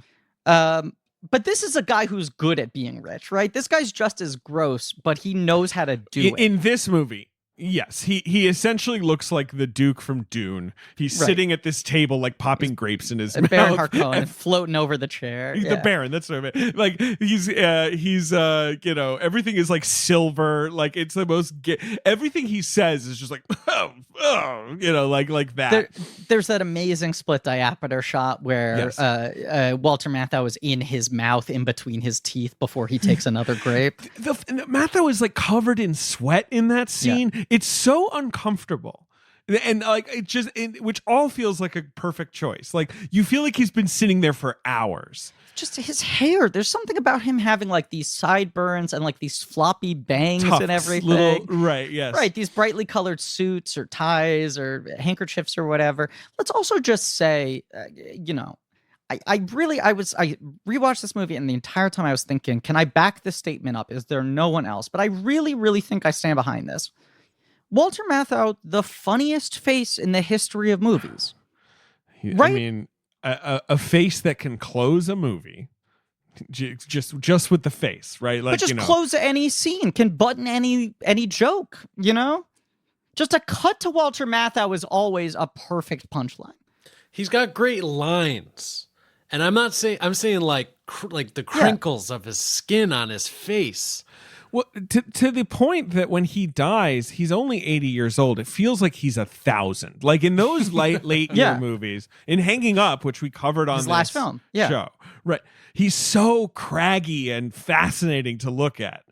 Oh man, The Odd Couple 2. Remember The Odd Couple 2? Who could forget? I feel like we talk about that a lot. Yeah. He just had like the droopiest face in the world, and it's funny when you see him like his early roles at the beginning of his career, like Lonely or the Brave, I think is like a pretty young performance from him. You just want to like say like, hey man, whatever, like just come back in like 5 years, you know? Like what do you do with a catcher's mitt? You put a baseball in, you tie some twine around it and put it in a bathtub. Can you do that to your face? Like he just never looked right as a young guy, you know? And then by like 30, it was like, okay, now it's settled. Now you look 50, you're good to go. Right. We're cursed with the knowledge of how great he's going to look in the 70s. Yes. But yes, absolutely. When you see him in a Face in the Crowd or whatever, you're kind of like, well, yeah, why is Walter Matthau look like he got a facelift? Right. Why is he so smooth? What's going on? Right. Like, who airbrushed Walter Matthau? Yeah. I love him. I love Matthau. He's cool, right? What's his deal? I don't know much about him. He was married to the same lady for 41 years. He would tell people his real name was Matuchansky. Yeah, he's like jokingly credited. An earthquake. I'm sorry. Let me get this right. The name. It's longer. He told people it was Matusha Matusha, it's very funny. Matusha Chaska Yansky. And when he died and people asked his son about it, he was like, that's absolute bullshit. His real name was Mathau, but it was O-W. Yes. He just thought that was funny to tell people. He just thinks it's funny, right? Because he's the son of Jewish immigrants, and he probably was just like, right, what if I just had the most ludicrous name? We changed it at Ellis Island. It was Yamanasa Makamantansky. What a good voice he's got. But he's doing this weweird voice in this movie. That's the thing. He's funny. Like almost doing received pronunciation, right? Right. He's doing a fancy man voice. Yes. But it's so funny sounding. And even just his posture, the way he sort of like holds up his chin and juts out his chest. Yes. The just adds to the unreality. It's hilarious. The premise of this movie, obviously, is that he decides he has to marry to get money. That's his only means of survival. He's going to lose all his money. He's going to have to give up everything he has. His twisted uncle, James Coco, offers him a $50,000 loan, but he has to pay it back in a week. So he has 1 week to find a rich woman to marry and seize control of her finances. Before that, though, you have what for me is the funniest sequence of the entire film, though it's an extended sequence, which is him saying goodbye to wealth. So funny. It's so funny. That is one of the it's so funniest visually things ingenious ever. Too. Just the way it's incredible. And also just Elaine May knowing how to use music for comedy, right?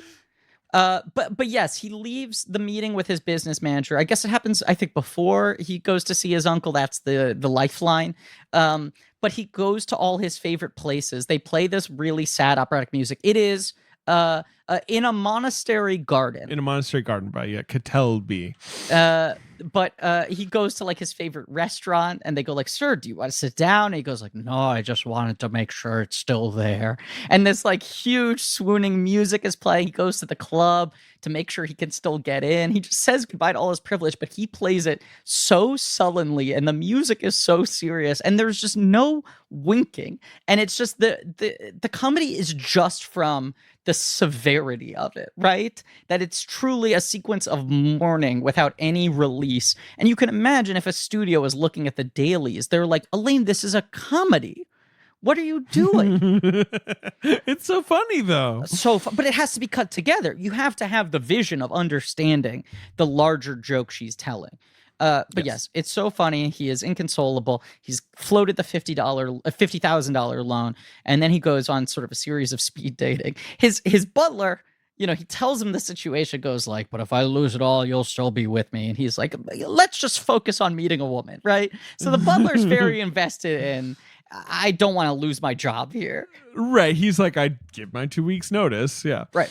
But going back to the point that this character is just like a child, like a baby. The first date he goes on is a woman who he is terrified of because her breasts are too large. Like he is terrified of anything. He doesn't want her to. Yes, this movie is hilariously rated G. Yeah. And she is about to unbutton her bathing suit top or whatever it is, and he's like, "Don't let them out," which is funny. Right, and then it's a hard cut to his butler putting like calamine lotion on his rashes. Yes. But yes, just he does not know how to coexist with another person, which is one of the fundamental things I think in this cut the movie ends up being about. And also he just does not know how to do anything outside of his comfort zone. All these dates are going poorly. They're not connecting for one reason or another. And then he gets the tip off about this woman who is an eccentric rich lady. She's very rich. She's got the full inheritance from her dead father. Right, but she's not spending the money. Right, like she just wants to be with her plants. Right, the estate is not contested, but she is not a woman of the same sort of culture that he is, and that's the other thing. She works. She loves plants, and she works as a professor. Botanist. Yep. Right, in botany, and that's disgusting to this class. Why would you do something? You don't need that sounds desperate. Right. Exactly. That is unbecoming. But he goes to this private club and just plays it perfectly, right? I mean, she comes in and is just like, beyond wallflower. I mean, dropping every single drink, right? Embarrassing herself in front of everyone, every faux pas. And he just takes the grandstand. How dare you judge this woman? Knowing that this is someone who probably has never had anyone pay any sort of positive attention to her entire life. That's how he bewitches her, is just by paying attention to her. Right. So, I mean, the courtship on that side is immediate. She is just immediately in the bag for the fact that he is pretending to care about her. Right. And like he is trying to sort of culturally educate her. There's the wine scene. There's the during their honeymoon, the incredible scene where he tries to fit her into the toga style nightgown that just takes so long. You're like, surely we're cutting out of this, and she's like, no. Once again, like shittier comedy would be 90 minutes of this now, right? The movie is 90 minutes of him trying to convince her to say yes, right? Right. High-low comedy, right? Like he's like, come on, you have to be fancy. And she's like, oh, but I like it this way. And right. And then you also get the Pygmalion thing of him trying to teach her how to be a little classier. But they do exactly as much of that as will still be entertaining. And then you meet her business manager, who is kind of a con man, right? He works in the same building as Mathau's business manager, but he's a more low rent kind of greasy guy. Jack Weston, who also very funny. He is such a scumbag. Yeah, I was gonna say, Ben. He's also so good in Ishtar. Oh, is he? Oh, sure. Look, excited for that. Great role in Ishtar. Yeah. Well, I'll just say, like, what is so effective about his character? It's so over the top scum that it makes Mathau look less. Like, it makes him look less bad. Automatic sympathy, right? Yes, because I mean, this guy just his suits look like they smell bad. His like home over can barely stay down. Like everything about this guy just reeks of seediness. And he's clearly just been sort of like working her books. He's got all of his friends on her payroll. They're all fleecing her for everything she's got. And he is absolutely terrified by Mathau coming in and starting to like vie for her fortune. So once again, you feel like this could be the entire movie. Mathau's trying to woo her. This guy's trying to catch Mathau and expose him, right? But instead, very quickly, you get to the scene where he shows up and he goes, look, I got it. Here's the evidence. And Mathau, this is the night he's planning on proposing. He's got his butler to get her favorite drink, which is these weird wine coolers that she loves with lime juice. Yep. And is the business manager her uncle as well? Am I misremembering that? No, I don't think so. It's just her lawyer. Yeah. It's just, I think it's just her lawyer. He shows up and says, here's the paper trail. This is the loan. He's dirt poor now. The only way he can get the money back is to marry someone. He's only with you because of this. And Mathau tries to like push back, right? How dare you, slanderous, it's libel, I'll sue you, this and that. And do you have any proof? And he goes, yes, I have copious amounts of proof. Here's all the proof. And then Mathau immediately pivots to the, well, at first, she's all that. At first, this was a bet, but then I never knew I would actually develop real feelings for you. And her response is just like, if you had told me on the first day that you needed money, I would have married you then. Why did you wait 5 days? Well, it's also because he's going to kill himself. Right. That's the other part. But in a classy way. He's just like he's a Roman emperor who has to fall on his sword because he doesn't have a fucking paycheck anymore. Yeah. She's also just so funny. Like, this is a type, the sort of wallflower, the like extreme nerd, right? Yeah. Who like is, but she just has a weird humanity to it without sacrificing oddball laughs, like big laughs. These are two fundamentally funny actors playing fundamentally funny characters as designed. The other thing I just looked at is her first choice for the Mathau role was Christopher Plummer, who is the obvious if you're just casting by type. Fancy rich man, right. And Paramount was the one who insisted on it being Mathau because he was box office. Walter Matthau at that point ranked the 7th biggest box office draw in Hollywood, which is just a wild thing to think about. Cactus Flower, big hit. Hello Dolly, big hit. No, I'm not denying his track record, but it's just like if Paul Giamatti was currently the 7th biggest box office star in Hollywood, you know? Yes. And it's so much funnier because it's not, you know, the obvious typecastings. And so they get married. They get married very quickly. There's that great scene where now the lawyer is giving her away at the wedding, and he refuses to step away while the wedding is actually happening. Yeah, like as going down the aisle, he's still being like, I'll kill myself. Like, right. like just like to the last second, still trying to like change things in his favor. But also like the actual ceremony is happening, and he's physically wedged himself between the two of them. Right. And the priest has to say, like, would you mind taking a step back? Yep. We skipped over it just really quickly. Want to shout out when he drops the glass and then kneels down into the glass. Oh, funny. Yes. Like, just, it's like, I don't know. What's his line? It's like, oh no, it's one of my favorite exercises. Yeah. It's so fucking funny. So funny. His deadpan. But so much of it is his face. I'm not saying this in any disrespect to his line deliveries, but it's just cutting to his face after something happens is always funny. It's weird situational comedy that you've never seen before and hasn't been repeated since. Like, that's what's so weird about it. Like, I'm like, this is this weird bit that's very funny, and it's just in this movie. It's not like an easy, repeatable, or like commonplace like thing. I mean, and here are just lines that like are so funny that you almost don't process them when they're being said. Like, they don't get a laugh out of you immediately. I mean, David, do you want to read the glass one? Kneeling on glass is my favorite pastime. It keeps me from slouching. I can't even deliver the whole line without laughing. But then this one, I think this is when he's first coming on to her, and he's saying like, you and I were the same class, the same species, Homo, the same genus, right? He does that whole speech. Yes. And then he says, the only difference between us is I am a man and you are a woman, and we don't have to let that interfere if we are reasonably careful. Oh God. Just I mean, the opening line you did, just the wordiness of these lines sometimes is part of the fun.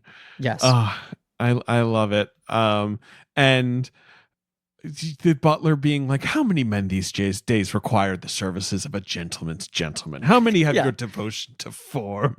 You've managed to keep alive traditions that were dead before you were born. Like, the butler just likes that he's, even if he's not the best at it, that he's trying to be as fancy and useless a rich person as possible. I love the term gentleman's gentleman. It's right up there for me with gentleman's thief. I like any gentleman's blank. Gotta watch this Lupin Netflix show. I know, people by love the way, it. with Omar. Yeah, Omar Sy. love Omar it. Sy rules. Yeah, he does. But it's a show about a guy who wants to be like the original Lupin, right? It's not a reboot. He's like inspired by the books. I think so. I don't know. It's modern. Yes. Right. Well, it seemed like from the trailer, it's almost like a special power or something, or like that you inherit or is passed along. I'm intrigued by it too. Got the touch. It's what? It's like the biggest show in the world now. Everyone loves it. Yeah, I'm checking here that it's been watched by God himself. That was with the Netflix press release that they just put I'm out. sorry. Yeah. I'm sorry. I got a new update. It said it's been watched by over 70 million gods in the first 24 hours. Right, yeah. All of Mount Olympus is watched. I gotta say, there's a part of this movie that really depressed me. And it feels unfair to hold older films to modern standards sometimes. You know, films are time capsules. They are representational of the eras in which they were made for both good and ill. But it's rare that I see a moment in a film from 50 years ago, as this film is, and feel such an overwhelming sense of pity. True, tragic pity for the characters on screen. It's not their fault that they're stuck in the 1970s. And when Elaine May's character thinks that the bed sheets are a Roman-style toga, I started crying just thinking about how if she... God, I can't even say this. If she were to make that sort of mistake today, it would probably be with Brooklyn and sheets, which are of a much higher quality, okay? I mean, I'm talking like she'd be looking like a doofus, trying to figure out where the head hole is, perhaps with a Brooklyn and comforter, okay? Because I gotta ask you folks, how's your comforter looking these days? How's it looking? A lot like you feel? Maybe a little lumpy? Maybe a little deflated? No longer has the same fluff it used to? It's time for a refresh with Brook Linen. Okay? This is what they do at Brooklyn. They create beautiful, high-quality bedding and home essentials. They work directly with the manufacturers to give you a fair price. No middlemen. No markups. This won't be an ABC family show. The middleman, I forget the name of the actor who played the titular middleman on that show. Listen, their comforters come in lightweight all season, ultra warm to suit every type of sleeper and lifestyle. There's even a weighted comforter option for stress relief. They also offer a variety of materials, including an eco-friendly recycled down alternative. And Brooklyn's comforters pair perfectly with their sheets, their pillows, their duvet covers. There's a reason Brooklyn has over 75,000 five-star reviews and counting. And the reason is they got the goods, okay? I love Brooklyn, and I can never talk enough about my Brooklyn. I sleep in it every night, humble brag, and I feel good. In fact, it's the only time I feel good is when I'm sleeping. Otherwise, just a lot of suffering these days. We're a year into a global pandemic, but I do like sleeping, and a lot of that has to do with my Brook Linen. And once again, this is why I just feel so sad for Henrietta. It really reframes a new leaf as a tragedy, an absolute tragedy, because Henrietta could have been draping herself with Brook Linen.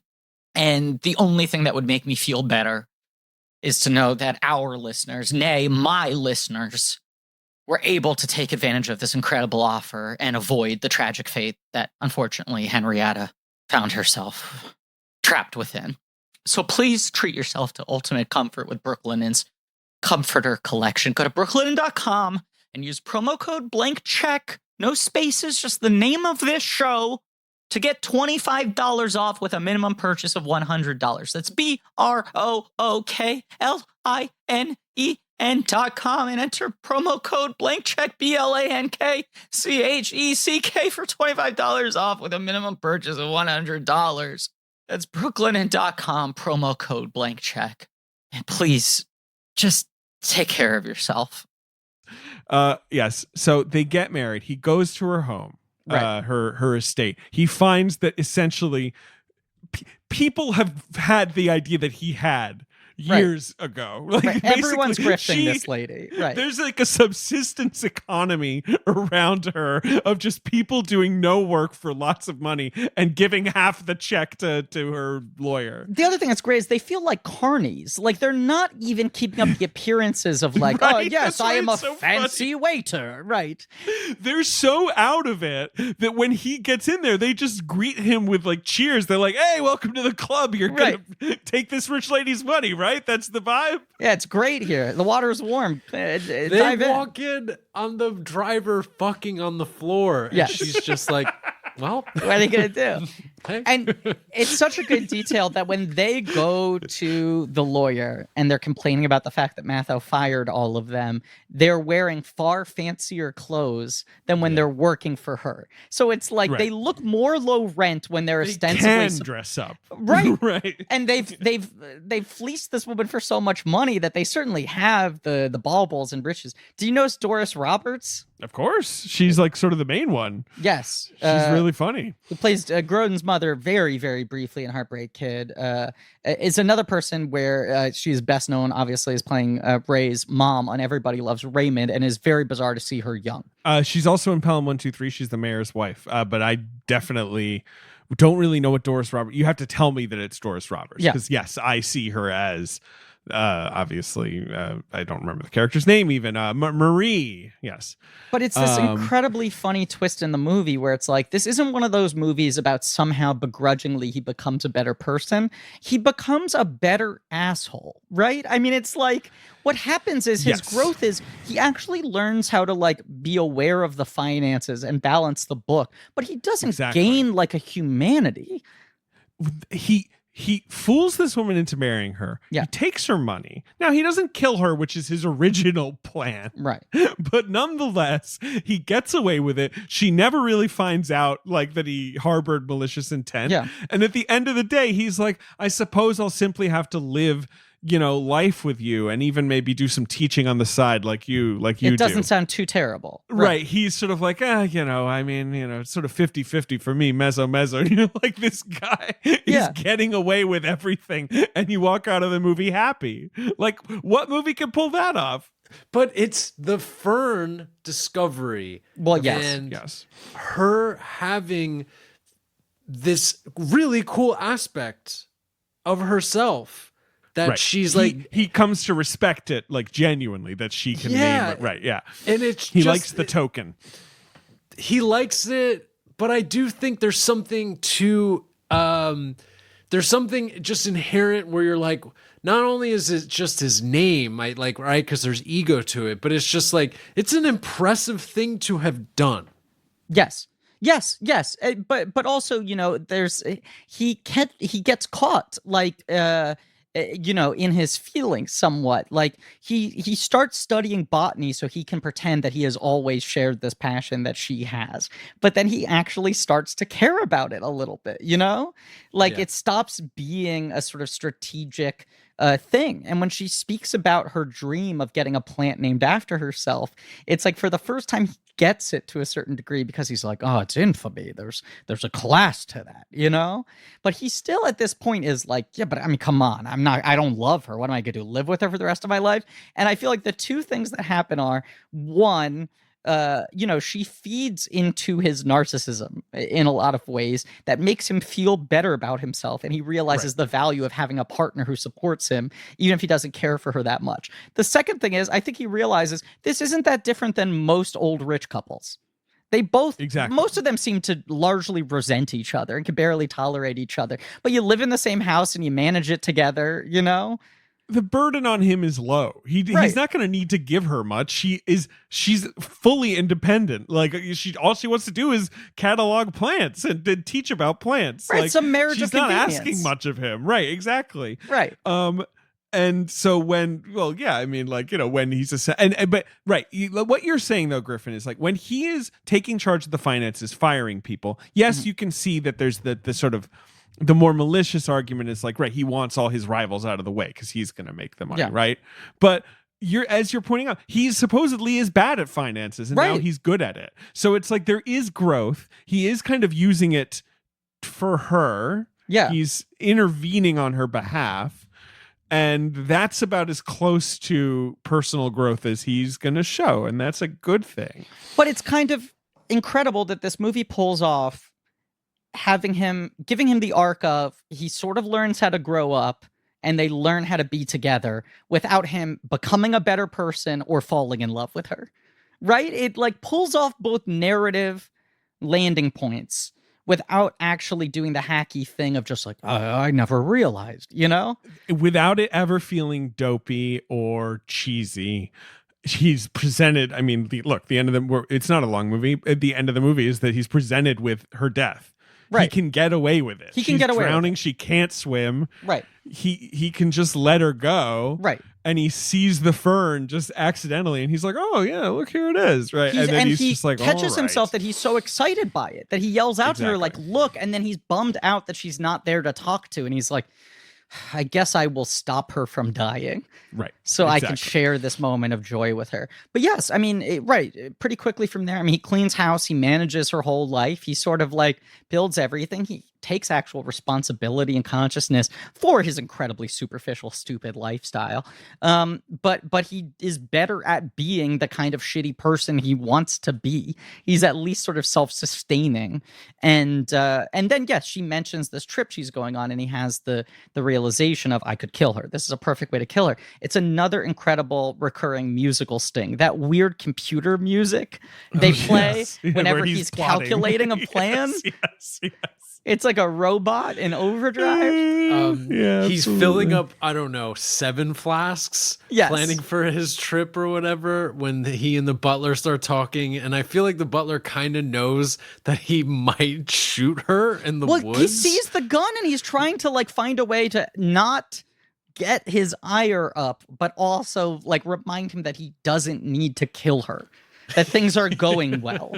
Which is not really, it's not really a plot in the first half of the movie that he's going to kill her. It's just that he has to get married. That sort of just comes in later when he's like going to the greenhouse and he's like, do you have any arsenic? Right, which in retrospect, that makes sense if he's committed 2 murders earlier in the film. That's the only, it's the only thing where you're like, is there's chunks here that we're sort of losing. Yeah. But that's the only thing about that that feels like, oh, is there something lost in the edit? Everything else, like you said, Griffin, it's sort of things piling on top of each other. Mm-hmm. It's not like it's a smooth narrative movie, but the movie does not feel cut to death at all. And that's why these reviews are so funny, where they're all like, apparently she hates this and she had like a 3-hour cut. Yeah. And I'd love to see it, but I loved this movie. Like those are like what all the reviews were like. Yeah. It's also just like, it's a thing I love about screwball comedies, and this is sort of in the tradition of screwball comedies, even though it's outside of that era, is like the Preston Sturges movies that I love so much. The plot changes every 20 minutes, right? It's just like, okay, we've wrung that dry, move on to the next thing. Enough of that. Yes, yeah. Rather than this sort of forced stasis that I think a lot of comedies force themselves into, of just, here's the big hook of our movie. We have to stay on that one hook for as long as possible. And a movie like this is like, here's another hook, here's another hook, here's another hook. Here's the section that's about murder. Here's the section about their trip being such a pain in the ass for him, you know? Right.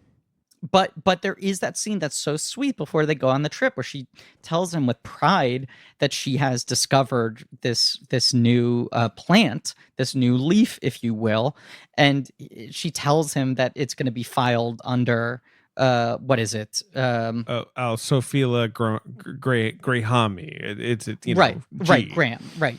That she's Lowell and he's Graham, and she says it's going to be under G. And he gets angry at her, like, you idiot. Don't you understand? The whole point of doing this is that you can take the credit for it. Why would you put it in my married name? You have this other name that you've had for the rest of your life. And she's like, no, I named after you as like a nice thing, which he could never even consider, that someone would not want to take all the credit and glory for something, and that someone would do something for someone else out of total compassion. And he's so touched by it, truly, in a self-serving way. He's touched because it's a tribute to him. 100%, as he should be. Right, and when he sees it himself, he's too excited by it to not share it with her. Yes. That he plays that moment so well at the end, where just the casual, like, oh, like, here's the fern. Yeah. And the way he's like fumbling, where's my token? It's so sweet. in such a weird, strange way. And Elaine May just sort of quietly like clinging onto the rock, waiting to be told when to let go. It's incredible. This movie rules. It is a weirdly sweet movie, and I think it accomplishes that only by not asking for your sympathy for his character. It's a thing with Elaine May, 100%. which is just, she does not care if you find these people likable. She just wants you to find them entertaining. And she would rather drill down into who they really are and their real behaviors rather than force some sort of like sappy audience sort of surrogacy, you know? Definitely. And like we're going to see it in her next film, The Heartbreak Kid. Like I feel like she only makes the characters more difficult to like, you know, while not exiting the essentially romantic comedy genre. She's like, this is still going to be a romantic comedy, but these characters are going to be even more ostensibly monstrous, and it's going to be great. Yeah, I'm just looking here. The murders were that he figures out that Henrietta is being blackmailed by the lawyer and others, and that's who he starts to murder. He starts to murder the other people who are soaking her funds. Yes, I think Paramount was just like, why would this be a movie about him getting away with murder? That doesn't make any sense. Like, this is the structure of this movie should be about their relationship. That's what it's about. And she agreed and took them to court. So, you know, again, I'd love to see her cut. I'd love to see it. Just wild. But a lot of big people, you know, like Neil Simon and Cassavetes see this movie and go like, oh, that's an interesting filmmaker. And that's how the next two movies happen. Yeah. And it is still, I mean, there's probably just, it's so rare for a woman to be directing a Hollywood movie in the 70s. So that I'm sure that was a selling point or a point of interest in a lot of ways. The movie was not a huge hit, but it did okay. Yeah. There was another good special feature on the Olive Films disc that is Amy Heckerling talking about Elaine May and her own experiences struggling as a woman in comedies, making comedies in Hollywood, and Elaine May as sort of her idol. But said that when she realized as a young girl that she wanted to be a director, she said to her father, you know, that's what I want to do. And he said, that's not a respectable job for women. Women don't make movies. And he threw the newspaper in front of her and said, look here. Are any of these movies directed by women? And she flipped through the pages and none of them were. And then she saw the poster for A New Leaf.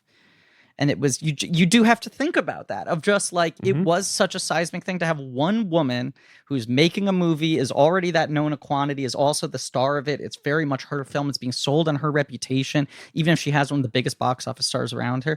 In and of itself, it's a big shift, you know? Yeah, absolutely. Even if the movie weren't fucking rad as hell.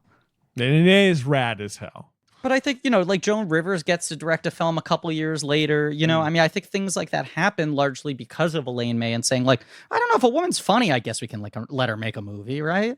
Absolutely. I'm trying to find, I guess we're doing 1971 in film, obviously. I think There's we no have box to. office data here. Yeah. But, you know, I mean, Wikipedia claims like it fared poorly at the box office. I'm seeing about $5 million gross, which is not crazy, you know. It had a run at Radio City Music Hall, you know, back in the day where like that's a thing you could do as a movie. The Heartbreak Kid is the next year. Wow. So she's obviously riding high enough that like, you know, she just said this is the only time that she just goes from project to project. That's the thing. I mean, she was liked so much by tastemakers. She had so much innate cool cachet, you know? Definitely. But Griffin, do you want to tell me what the number one movie of 1971 was? The biggest hit, and it's you know, a film that was Oscar, you know, got lots of Oscar attention. It's a 3-hour musical epic.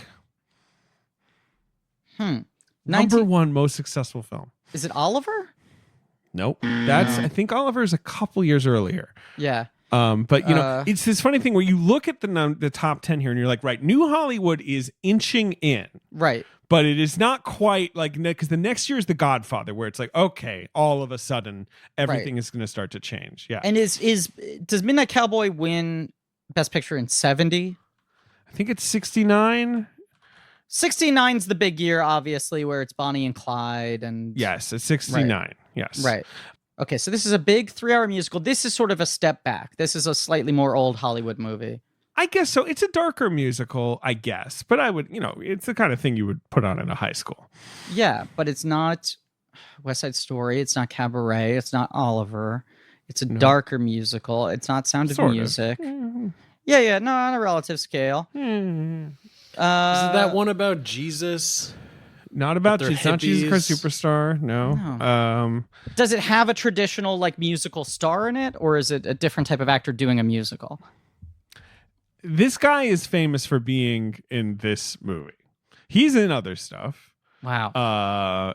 But I feel like this guy. It's this not guy Fiddler is known on by the one Roof. name. It's Fiddler. Fiddler on the Roof was the number highest one film. grossing film of Number one. David, I don't know why. I don't know what led me there. This is how I fill my days and nights now. But I went down a big Topol rabbit hole the other day because I was just like, that's an interesting career. Absolutely. Chaim Topol. Look, Topol was on the front of my mind. Fiddler on the Roof was on the front of my mind. I never, ever would have guessed that was the highest grossing film of its year. Numero uno. If I was a rich man. He was. Astonishing. He was. He's fucking loaded.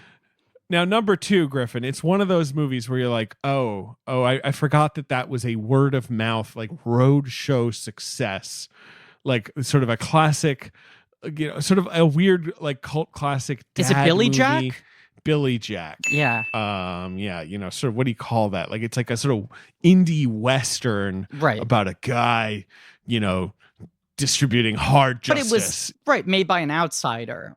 Right. It was like an independent movie by a guy who was like, I should make a movie about how much of a badass I am, how I'm the last good American, and people flock to it. That just becomes one of these weird, like pop culture jokes, like that you would put on like a Billy Jack sequel, right? I mean, I don't know. When I would, as a strange child, look at box office charts and ask my father to explain to me the movies I didn't recognize by name, I just remember that being one of those ones where he was just like, I don't even know how I describe this thing to you. Like he was some guy and everyone made fun of him, and then it just played for like 2 years and it was the biggest hit, and he made a bunch of sequels, but he never did really anything else outside of Billy Jack. That's right. Yeah. I already forgot. Tom McLaughlin? Is that his name? Tom Laughlin. Yeah. It's like, what if there was a guy who's like a Vietnam vet, but also he's like a martial artist, but also he's a cowboy. Right. And he beats up hippies, essentially. But he's also half Navajo. You have to say also he's a real American. I don't want to say that. He's a real American, Billy Jack. Because I don't think Tom Laughlin was half Navajo. Absolutely not. Zero chance. Number 3 at the box office this year was the Best Picture winner. And it's a great movie. And we'll do it on this podcast one day. And it's the kind of gritty new Hollywood movie that is becoming the norm in the 70s. But it's also a crime drama. Like it's French Connection, right? It's the French Connection. Yeah. I mean, Ben, have you ever seen The French Connection? I have not. You'd fucking love it. Ben, you'll love it. What if there was just a grumpy old cop with a pork pie hat named Popeye who, shot French heroin dealers in the subway? Yeah. Fucking the best. So that's the Best Picture winner. I gotta watch old movies. I feel like I don't know.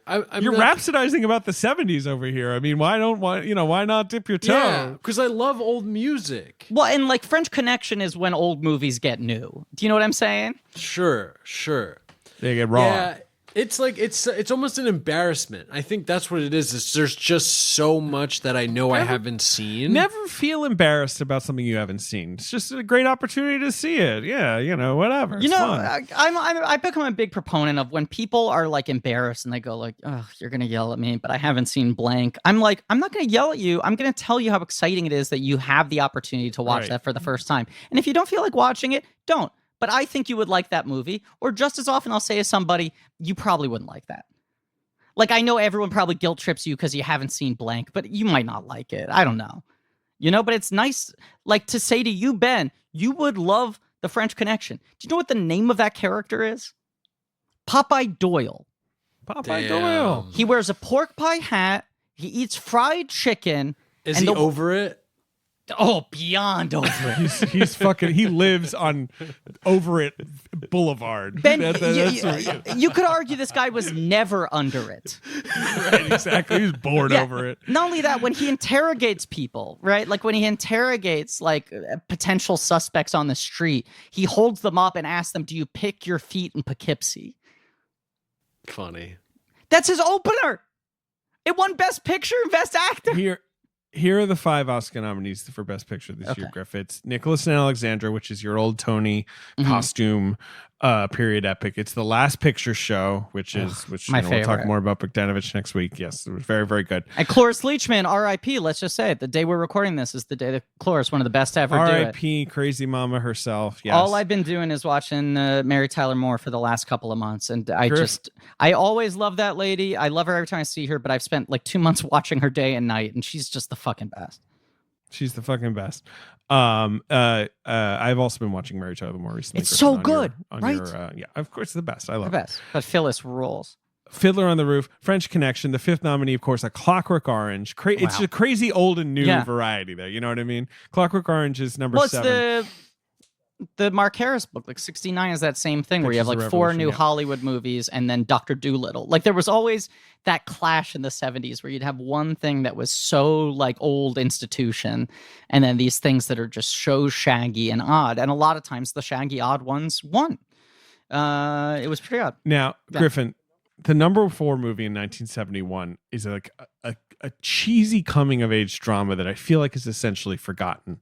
I basically have never heard of this movie, but it was a big hit. I don't think there's any way you know what this movie is called. It's a Robert Mulligan film starring Gary Grimes, Jerry Hauser, and Jennifer O'Neill. I think I'm going to go when you say the title, but I don't think there's any chance I recall it. It's called Summer of 42.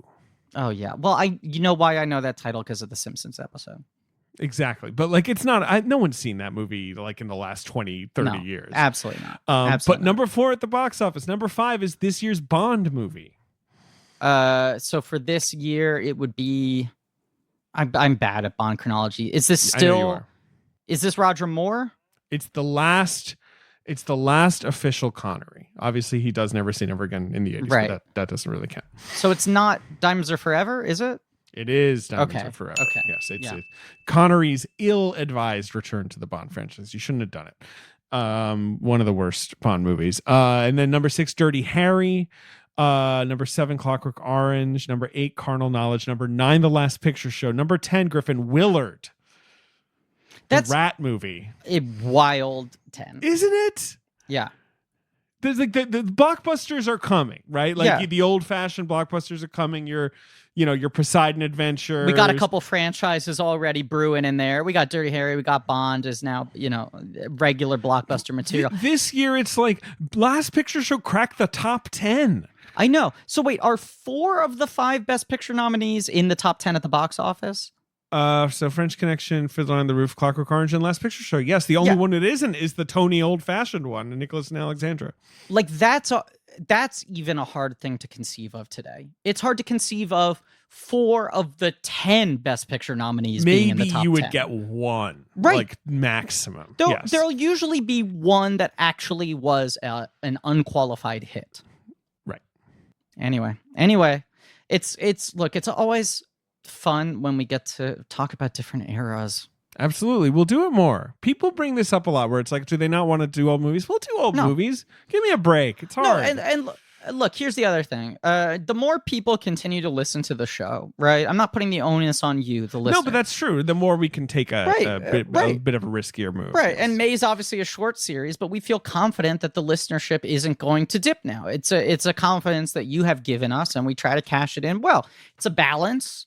And if we cover someone like Zemeckis, who's a lot bigger and more modern but long, then we'll follow that up with a couple shorter series, But also at this point, we'll know who won March Madness, and we put a lot of older directors in the bracket. So who knows? Shorty's watching Shorties.